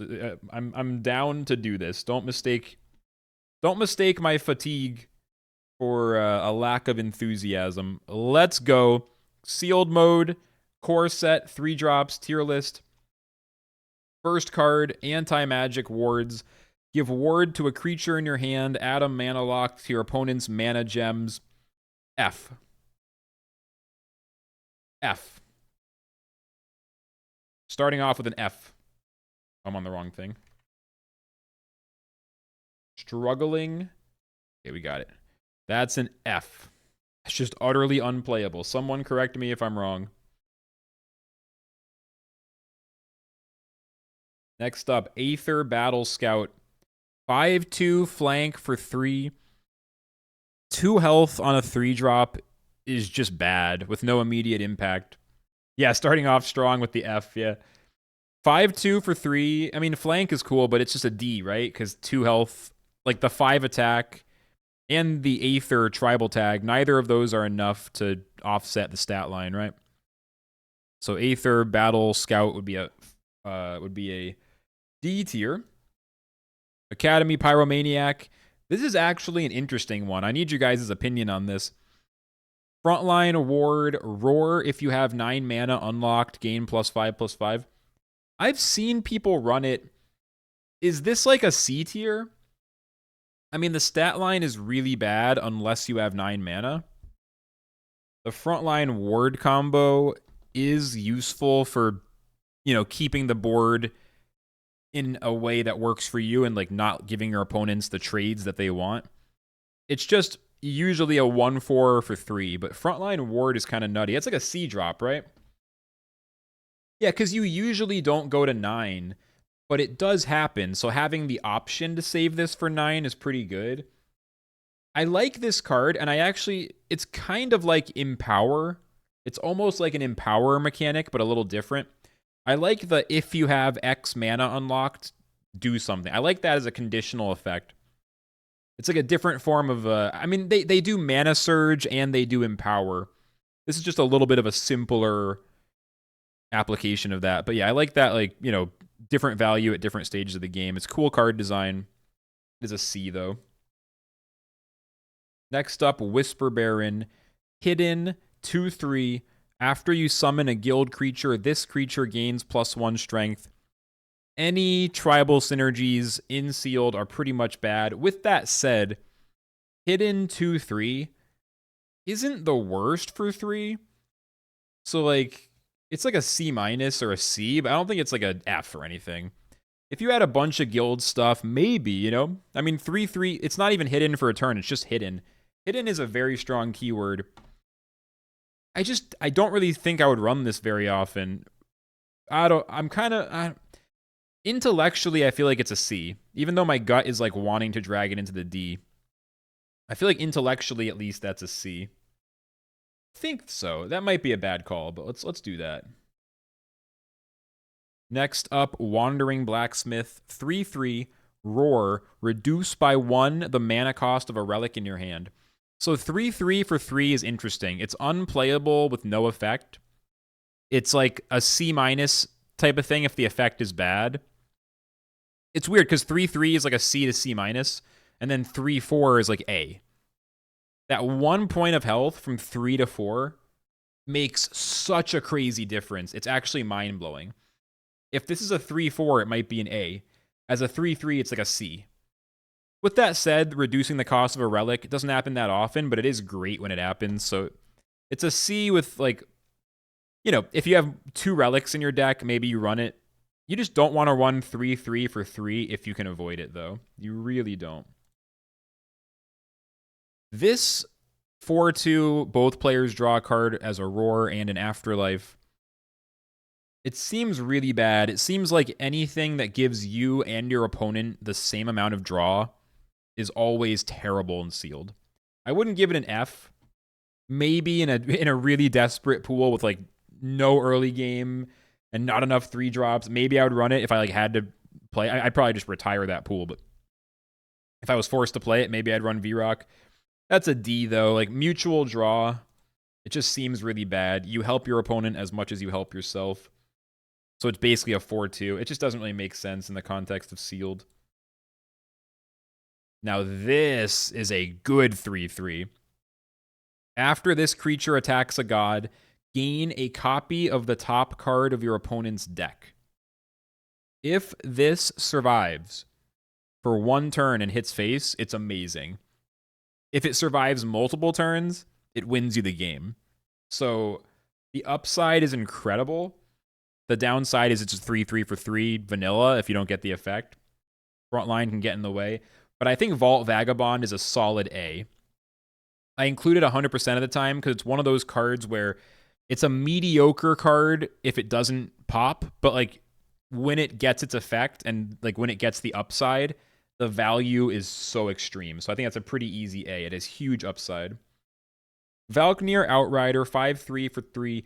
3 is a lot better than 2. If you're lacking in 3-drops, you can totally run this. It's marginally better than a 3/3. 4/3s, and even in this case a 5/3, they aren't really much better than 3/3 because the 3 health is just the problem. Like, you just want 4 health so bad. And any 3-drop that gets that 4 health is so much better than most of the ones that don't. The 5/3, I think, is like a C-. I mean, I'm not running it unless I have to, but it is playable.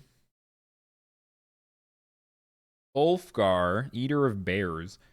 After you play a Viking, summon a 1/1 Valknir Raider, give it Blitz. I've had someone play this card and get the synergy against me, I think a single time ever. I've seen this card a bunch when people play it just because they need a 3-drop, but I've seen the synergy probably once. Vikings do not work. Viking synergies don't really work in Sealed. I think it's a D. I don't know. I don't think 3/3 is an automatic C. I think 3/3 is an automatic D+. This is on the line of D+ to C-, but I think I'm going to put it in the D to give it, to make a statement, kind of. Like, I think we're going to call 3/3s, I don't know, like a vanilla 3/3 is a D+. I guess it's got to be a C-. It's a little too rude. The effect just never happens. Nah, fuck it, dude. I'm giving it a D. Vanilla 3/3 is a D+ in my mind. I think that's how I feel. And then 3/4 is like a B+. Next. The Nemean Lion. Gain +1/+1 after a creature with Roar enters the board. It's either a B or an A. It's another card that has big upside. Not as much upside as Vault Vagabond. And it's going to get removed eventually. It's honestly kind of rare for the effect to actually high roll and buff it way up. But the fact that it demands removal is nice. I think it's a B because your opponent can't ignore it. It feels weird giving a 2/3/3 a B, but I think that's safe to say. Like, Lion is a threat that must be answered, and for me, that justifies the B. Since if they can't answer it, it can be oppressive, and it has that chance to high roll, but it's not an A. The Nacris spell Locusts. Obliterate a random spell in your void. If you do, pull this creature to the void. It's a weird 1/1 for 3 that can come back multiple times. It's just not good.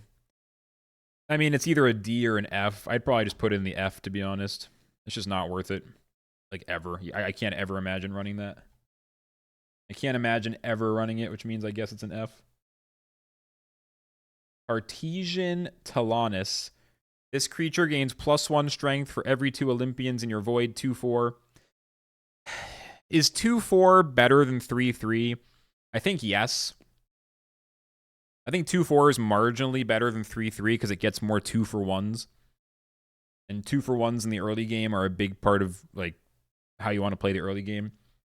I'll give it like a C-. The Roar is irrelevant though. It's a synergy you're not going to pull off. I'll give that a C. I think 2/4 is a C-. 3/3 is a D+. Just like by default. Artesian Skirmisher, Roar, give Twin Strike to a friendly creature, 3/3. This doesn't get value that often with the Roar, but when it does, it's nice. It does have the Olympian tribal tag. I think I'm just feeling the C-, like C, not even C-, just a C. Like, if 3/3 is a D+ by default, that Roar occasionally comes in really handy, just not that often. And you do have to already have a creature on the board. I think it's a solid C. I would not give it a B. Although I do run it pretty often, but I can leave it out of some lists pretty easily. B is like, it feels bad to leave it out. I'm honestly still not sure if Lion should be B or C, but we'll leave it in. We'll leave it in B. I made my decision. Next, Staff of Roots. This is a great card. 2/2 Blitz. Roar, summon a 1/1 walking plant if you control a wild creature. 2/2 relics are already pretty good. Toss Blitz on it, and then you kind of justify the mana cost. It's kind of like a better version of the Twin Strike relic. The 1/4, I'm forgetting the name right now. It's kind of the better version because you just have to hit once to deal 2 damage. The Roar is nice. I mean, if you're playing Nature, if you have the Nature, you can have the Badger GP. I don't have that much to say about it. It just feels like a super solid B. It just feels like a super solid B. That's just like what it feels like. Super solid B. I don't think it's basically auto-include. It's like a B+. I don't know, man. It doesn't even feel like it should be that good at 3 mana, but I think it is. When I look at it, I'm like, but I think it's a B. It's going into every deck unless you have too many relics in the pool. Skeleton Heavy. Afterlife. Destroy the strongest enemy creature at 1 health. 2/4. The Afterlife doesn't work out too often, but it can slay giants. As I said a little earlier, I think the 2/4 is slightly better than the 3/3 stat line. It's like a solid C. You include it a lot of the time unless you have a bunch of better 3-drops. Sometimes it gets left out, but it's a pretty easy include when you don't have like a bunch of other great 3s. Solid creature, good chance for 2/1. L, maybe even a 3/1 once in a while. It's just not a B, though. It's pretty easy to leave it out. At the start of your turn, at the start of your opponent's turn, their god goes to sleep, 3/3. This is Sing Song Satyr. The effect is rarely relevant. It's nice if they have a relic, but it's rarely relevant. So it's usually just a vanilla 3/3. This is like a D+ to C- type of card. I feel like it's just barely. I don't know, like I don't know if I should put more of these 3/3s into the D camp. Probably not though.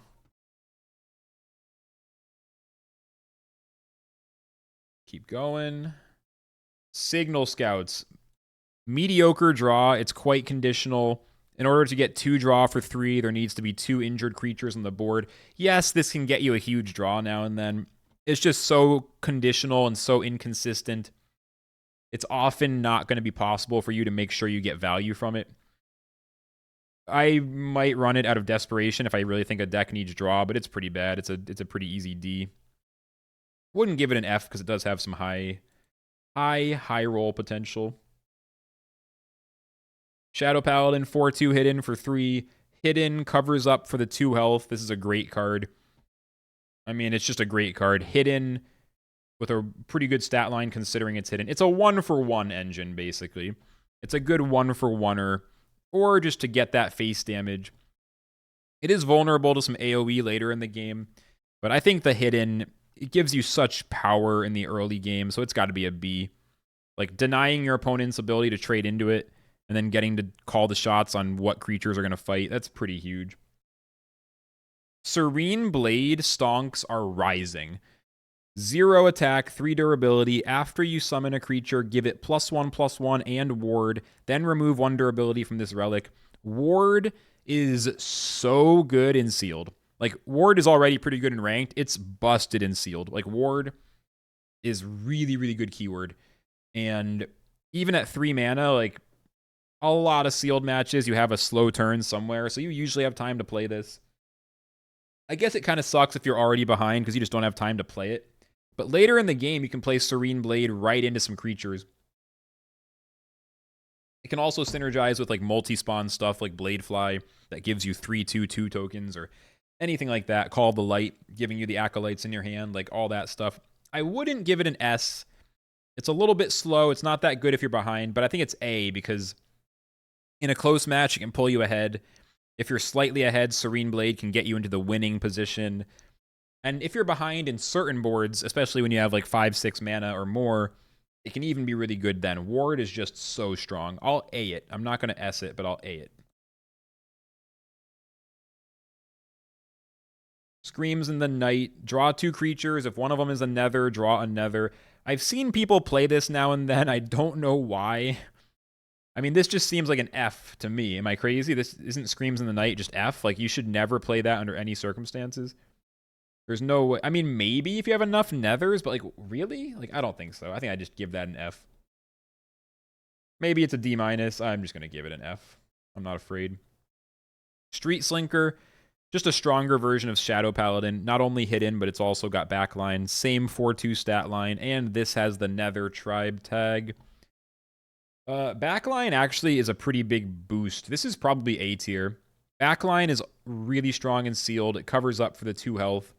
It's a bit vulnerable to AoE, but I think that's an auto include. Shadow Paladin is an easy add.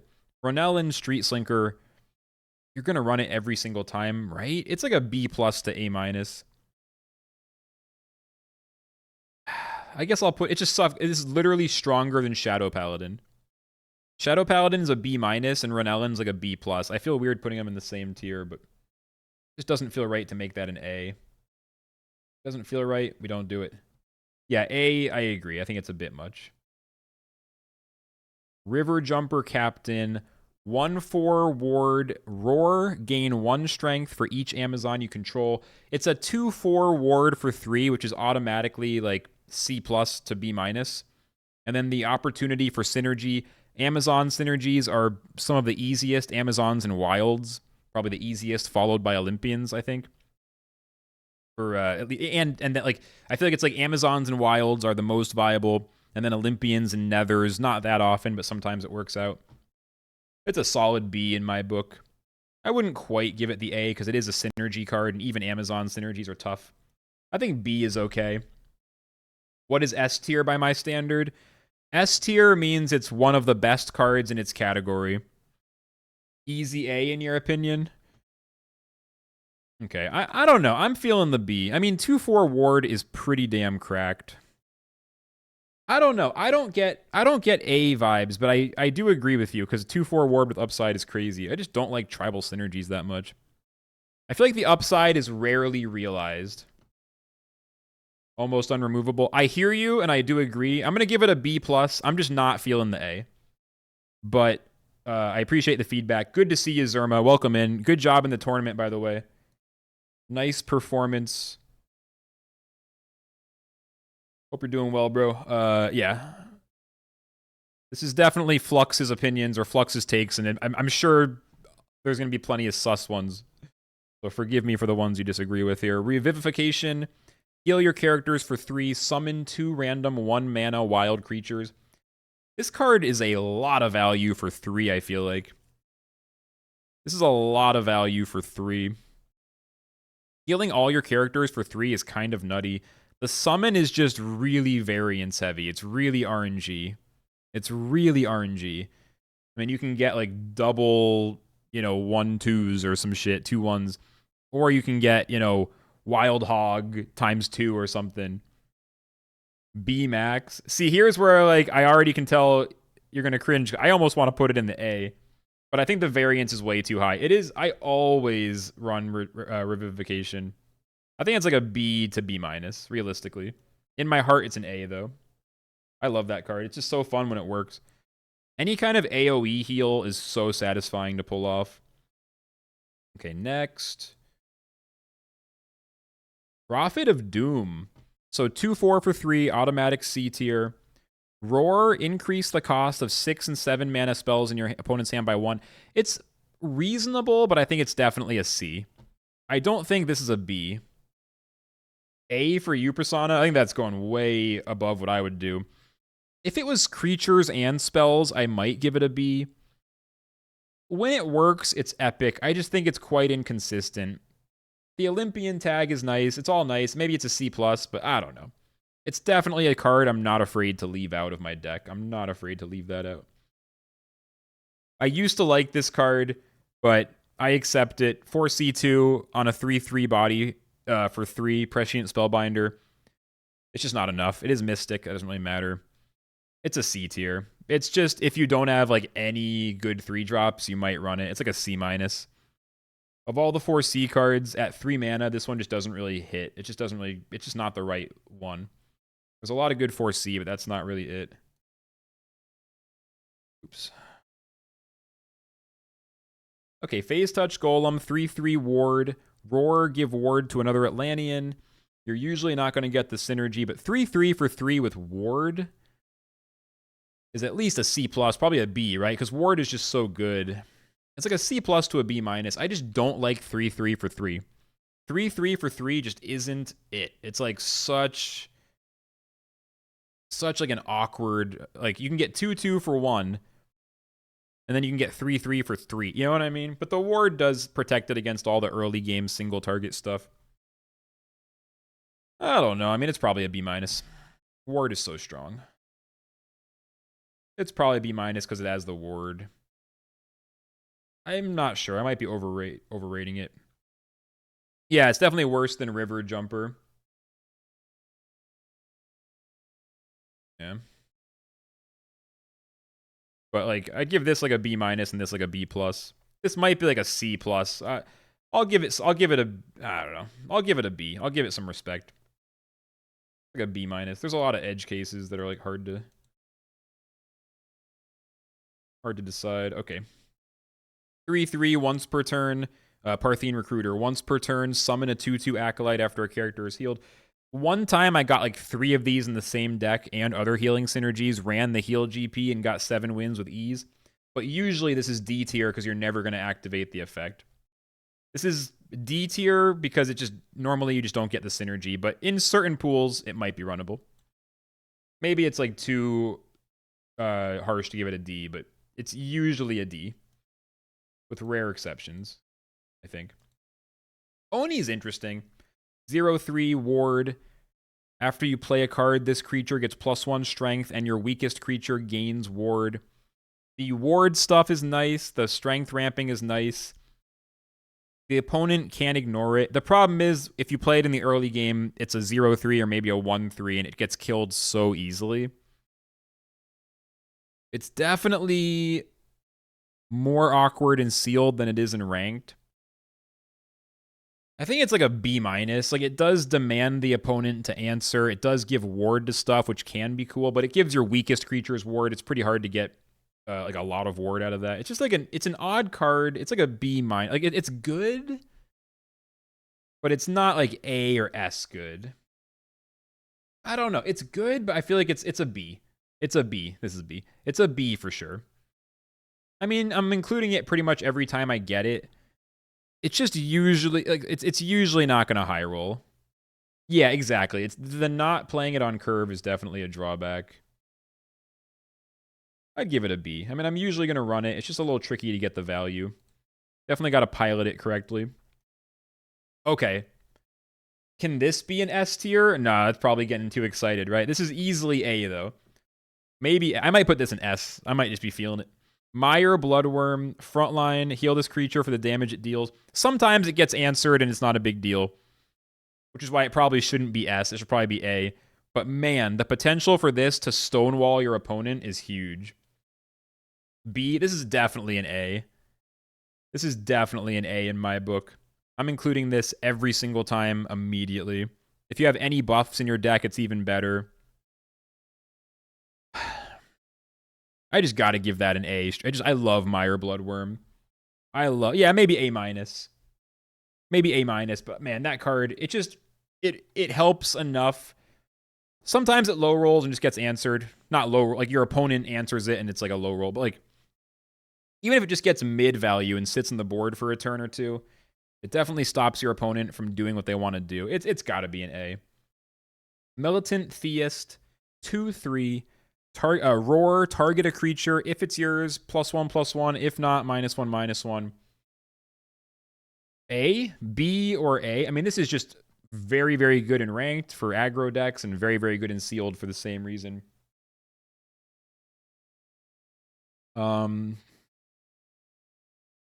B plus. I don't know why I feel like it's not an A. It just feels like a B. It just feels like a B. Maybe I'm good at getting good pools. I've played like 1,000 games of sealed, so my luck is probably pretty average, like everyone else over time, right? Maybe we just have slightly different opinions. Merrick, Keeper of the Many, hidden, 2/3. After a friendly creature attacks the opponent's god, set this creature's strength to that creature's strength. I don't think I've ever gotten this in sealed. I don't think I've ever gotten this. I mean, hidden 2/3 for 3 with upside is cool. It's just slow to get value, and it's very conditional. It just kind of feels like a C plus ish. Yeah. It just doesn't really. It's just way too conditional to get above a C. But the hidden is nice. Hidden 2/3 with upside is nice. Just way too conditional. If you're behind on the board, this guy Merrick is doing nothing. Yeah, a C is the most I can give Merrick. Not a very exciting card in sealed. Managarmer Moonhound 3/4. There's that 3/4, but it is confused. After this creature attacks, refresh 1 mana. B plus. Confused holds it back from A, maybe. The mana refresh is super nice. Combined with the 3/4 stat line. I mean, it's an auto. It's probably A. It's probably A. Maybe B. 3/4 is so good. Mana refresh is so good. Wild tag is so good. It's not going to win the game by itself, but that is just solid value and reasonable tempo. I think that's an A. I think it's an A, not A. I think it's an A. I'm giving it the A. Confuse is very bad. Confuse is bad. I'm feeling the A. Maybe I'm overrating it. 3/4 is so good, though. Manitoad, Afterlife, unlock a mana lock, 2/1 for 3. Maybe occasionally if you have a ton of late game, but that's like a D at best. Just same reasons it's not played in ranked, constructed. It's just too slow. There's better energy ramp. Yeah, meh. Malician Magistrate, 3/3, Roar, Anubian, Roar, give a friendly Anubian Afterlife, return this creature to the board and remove this text. I had a lot of fun trying to make this work in my really poorly my very radical idea of trying to run mid-range Anubians. It was a lot of fun, like using this on Frost Queen and stuff, but in sealed, it's just terrible. It's a D. I mean, it's a 3/3, so it's not like that terrible, but that's a D plus. The effect is just not. If you can pull it off, it's gonna feel great, but it's not gonna be consistent enough. You don't really want to run that. Ooh, Lights Levy. Not only is it good for just tempo and just, you know, 1-for-1ing your opponent plus the Acolyte, so like a little extra juice, like a 1.5-for-1 or something. It also answers some of the game's most dangerous early game threats like Rune Moth and other things. Just a really solid spell. Probably just give it an A. I don't know. What if nothing gets S? Maybe I'll have to rethink it and bump a few things to S at the end if I don't give anything S. We'll see. Lightning Strike deals 6 damage to the strongest enemy creature. Premium single target removal. Just A, just the definition of A. You always include it. It's very, very good. It doesn't have like the most upside to get it to S, but just very, very good. Feels like S, you think? I mean, it's really, really good.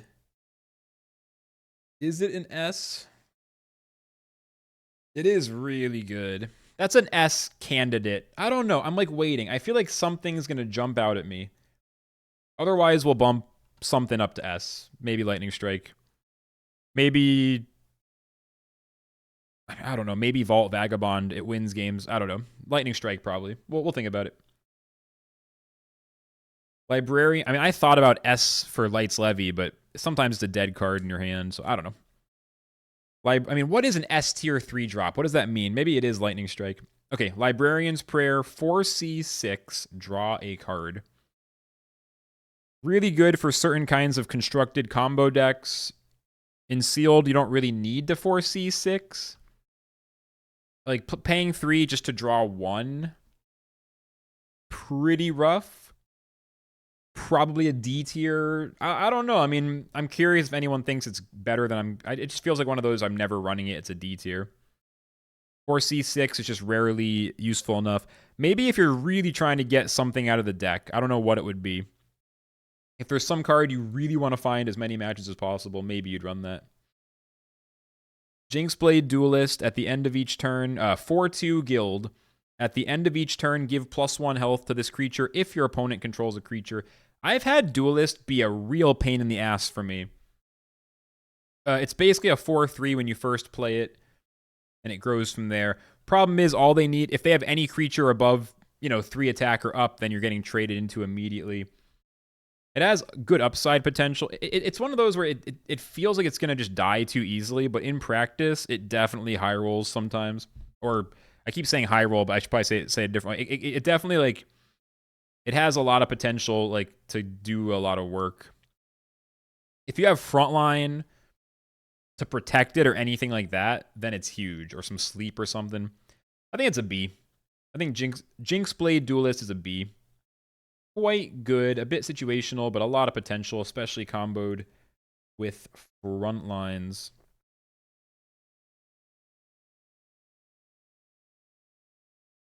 Next up, Helpful Aether Fox, 2/3 Aether, Roar, reduced to 0 the cost of a spell in your hand that costs 3 or less. It's actually a good Roar, but 2/3 for 3 is just too weak to run. It's a D. I won't give it an F because the effect is genuinely good. It's just not, you're not going to get it consistently enough in a way that matters, and 2/3 for 3 is just an unplayable stat line. That is a constructed card for sure. Harvest Arachne, 3/2 deadly. Amazon. My phone rang, and for some reason that startled the shit out of me. Like, that just startled me. I didn't really like react, but in my mind that startled me. Whoa, I wasn't ready for that. It's just so quiet. I'm like chilling. I'm doing this list. That startled me. I don't think I've ever run this. Maybe once. It seems like a C, maybe. I mean, the deadly and the Amazon tag are good. 2 health is so bad though. C or a D? Probably a D plus, honestly. You might run it in like a really terrible pool, but I think that's a D plus.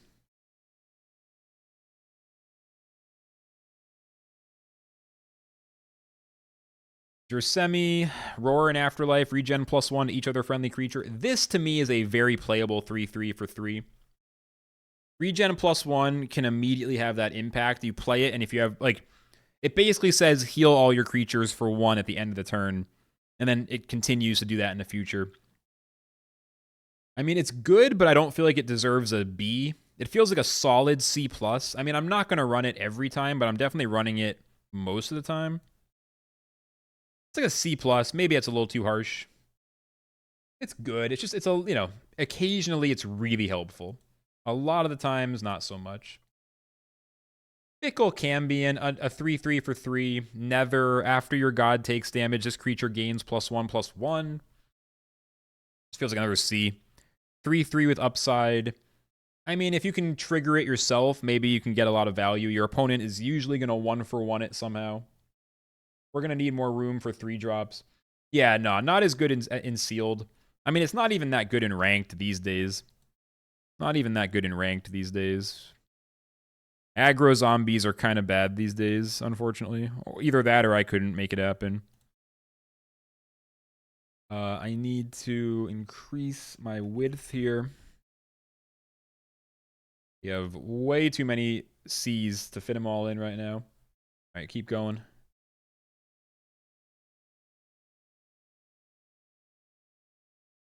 Dwarf Atlant.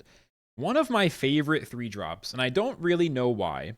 2/4 for 3 is an automatic C. That 1 damage ping just, sometimes it's just really nice. And a 2/4 for 3 feels okay when you don't get much roar value. It's not that hard for this roar to make a difference. Pings are always nice.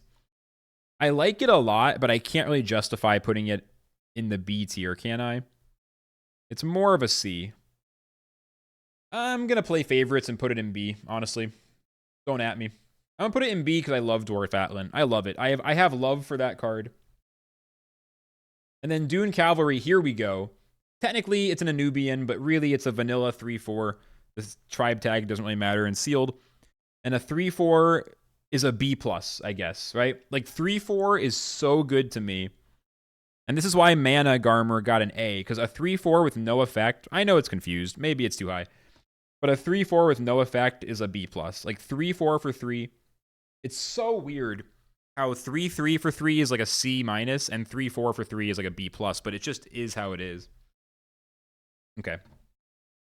And by the way, I'm going to try to figure out something. This zooming in and out, I know is kind of obnoxious to look at. I don't know. I'll figure out a better way to do this eventually, maybe. But I'm really not the tech guy.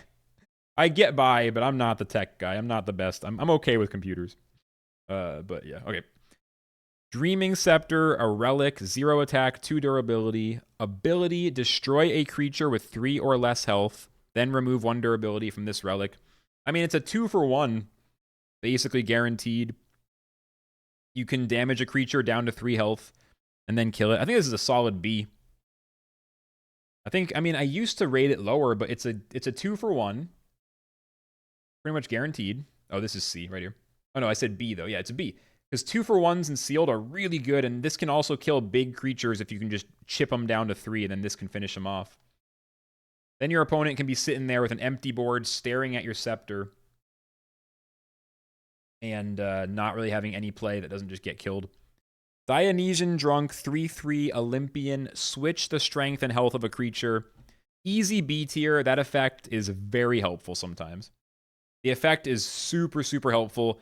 This is a card that can make the board state be in your favor when none of the other cards in your hand will do it. Or maybe none of the other cards in your deck. Like sometimes switching strength and health on something is just exactly what you need. I think it's B because it comes in handy so often, even though it's a 3/3. It is a bit inconsistent, so like maybe it's a C, but I don't know. I really like that card, the Dionysian Drunk. All right, making pretty good progress. Keep looking. Dark Dream Hex. Target a creature. You think it's a C? The B is it's like a B- for me. I'm going to give it a B. Target a creature. If it's sleeping, destroy it. Otherwise, it goes to sleep. It's just conditional destroy. I mean, maybe if you run it with the Dark Precarian, that's a 1-drop. It can put something to sleep. It just feels like it's not really worth it for how conditional it is. At least Thalia is insane when you pull it off. Thalia can steal a sleeping creature. Destroying one is also crazy. I just don't think I'm ever running it. Maybe if I get like 3 different creatures I can apply sleep, like at least 3, maybe I'd think about it. But it's a D. It's a D. There's better hard removal. Oh, speaking of Dark Precarian, there it is. If you have this, like maybe, but you would still need. It's like it's still kind of weird. So. Oh, this is the S tier, right? I mean, of course you need the tempo. You can't play it if you're like way behind necessarily, but Cutthroat's just S, right? Any card that is a low mana cost and lets you look at your opponent's hand in full and then manipulate it is a fucking S tier in my book, right? I just auto S. Literally, you look at their hand, you see every card in there, you know everything they have, and then you take their best card and put it on the bottom of the deck, which is the best thing you can do other than obliterating it. The only thing that would be better is obliterating. Otherwise, bottom of the deck is the best zone. S. I knew he'd find an S. I knew, and you, oh yeah, and you fucking draw a card, you cycle it. Yeah, like, oh my god, I knew there would be an S. I knew there would be an S. I knew it was going to happen. I knew something was going to jump out. Okay, there it is. Cram, draw 2 for 3.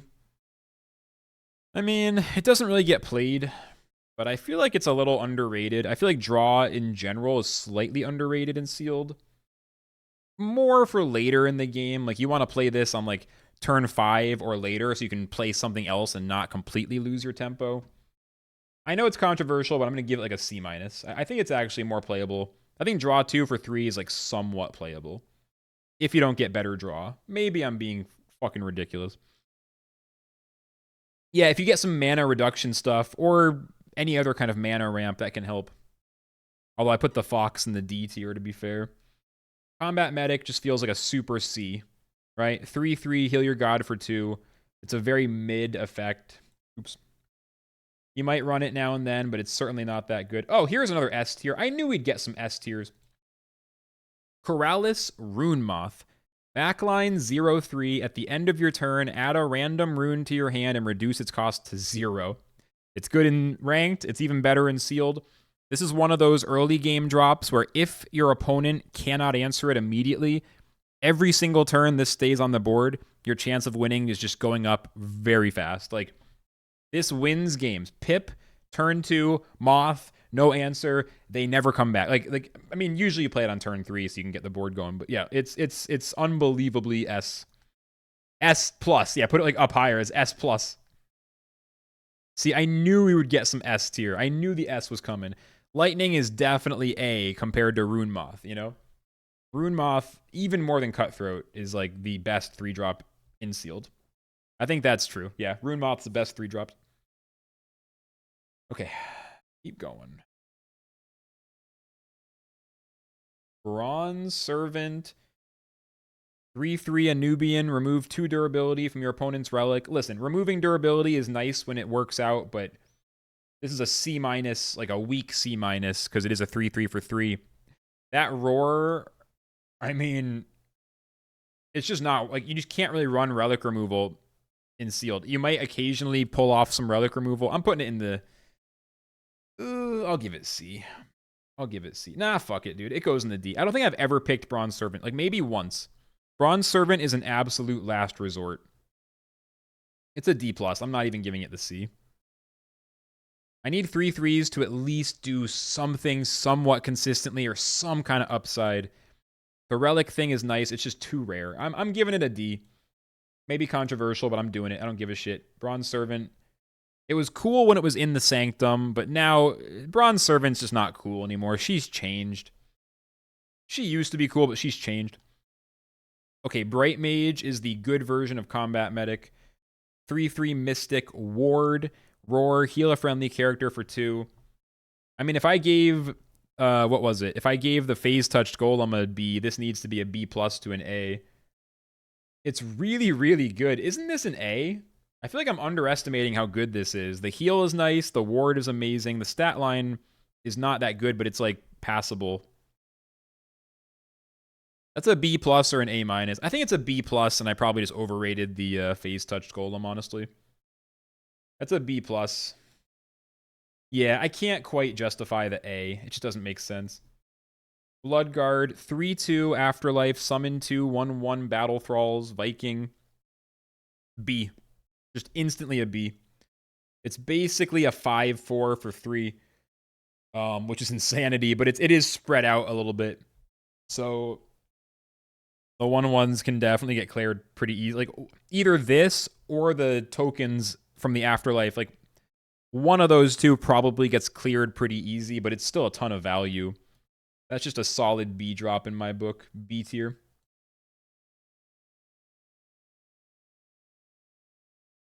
Blade of Sticks. 3/2 God Blitz for 3. S. That's an S tier. That's another one.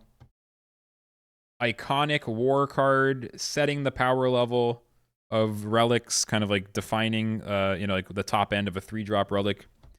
3/2 God Blitz for 3. Wins games. 2-for-1s. Answers the board. Does everything. Fucking amazing. I'm struggling with my zoom. Hang on. There we go. It's getting pretty crowded now. We're getting close. This one is nice. It's 4/4 for 3, basically. 2/2 Amazon Roar, summon a 2/2 Spirit Beast. I believe the beast is a wild. So this is Amazon and it summons a 2/2 wild. Just a solid B tier. I mean, arguably A. I'll give it a B plus. I'm not quite feeling the A. I'm running out of space. There's so many 3-drops. Oh man. There's so many 3-drops. I was trying to avoid this getting too wide. 3/3 Frontline Wild for 3. I'm giving it a C. Maybe Frontline deserves a B, but like, I don't know. 3/3 is a C minus by itself. Frontline bumps it up to B. I'm just not willing to give it the, oh, that's a C. Did I say C? I meant C. 3/3 by default is a D plus. Yeah, I misspoke. 3/3 by default is a D plus. The Frontline, I'm going to put it in the C. It feels like 3/3 Frontline Wild should be B, but I just can't do it. It just doesn't feel like a B. It's like a C plus. But I'm just not feeling the B on that one. Okay. Barksworn Ranger, 3/3 hidden for a turn. Amazon. Probably still a C. Hidden is nice, but probably still a C. I just don't like that 3/3 stat line. I just do not like 3/3 for 3. You can get 2/3 ward for 2 or 3/3 for 3. I just don't like 3. You know, you can get 2/2 for 1. You can get 2/3 for 1. There's way too many stats at lower cost. I do not like 3/3 or 3. Ballista, incredibly strong. When it sticks, it can win games, and the backline and the 4 health is definitely enough to give it a chance to stay on the board. I really think Ballista is an A tier. The upside is incredible. 2 damage ping turn after turn. Sure, it gets answered a decent amount of the time, but it demands to be answered. Ballista requires an answer. It's not quite as extreme as Rune Moth, but like if this stays on the board, your opponent is in misery. Bag of Cats, Relic, 0 durability. I'm sorry, 0 attack, 5 durability. At the end of each turn, summon a 1/1 Impling, then remove 1 durability from this relic. It gives you a 1/1 at the end of the turn when you play it, and then from there the value continues.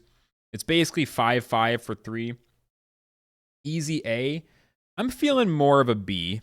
It's really good. I wouldn't say it's like so fucking strong. I definitely don't always run it. I run it often, but not always. I'd run Blade of Sticks before it, and there's like and probably Serene Blade maybe as well. I mean, I don't know. Is Serene Blade wins games more often than Bag of Cats? Bag of Cats is good, but it's a bit of like a mid-range value card. It's not gonna like crush the game. It's just gonna help you get more momentum going. I'm gonna give it a B. And that might have been it. That's actually it. That's all the 3-drops. Good, because it was getting fucking crowded. So this is our tier list. I'll save it. I'll post it to Twitter. Look at my highlighted tweets if you want to find these lists. I put them all on my highlighted list, which is like a Twitter feature most people don't use.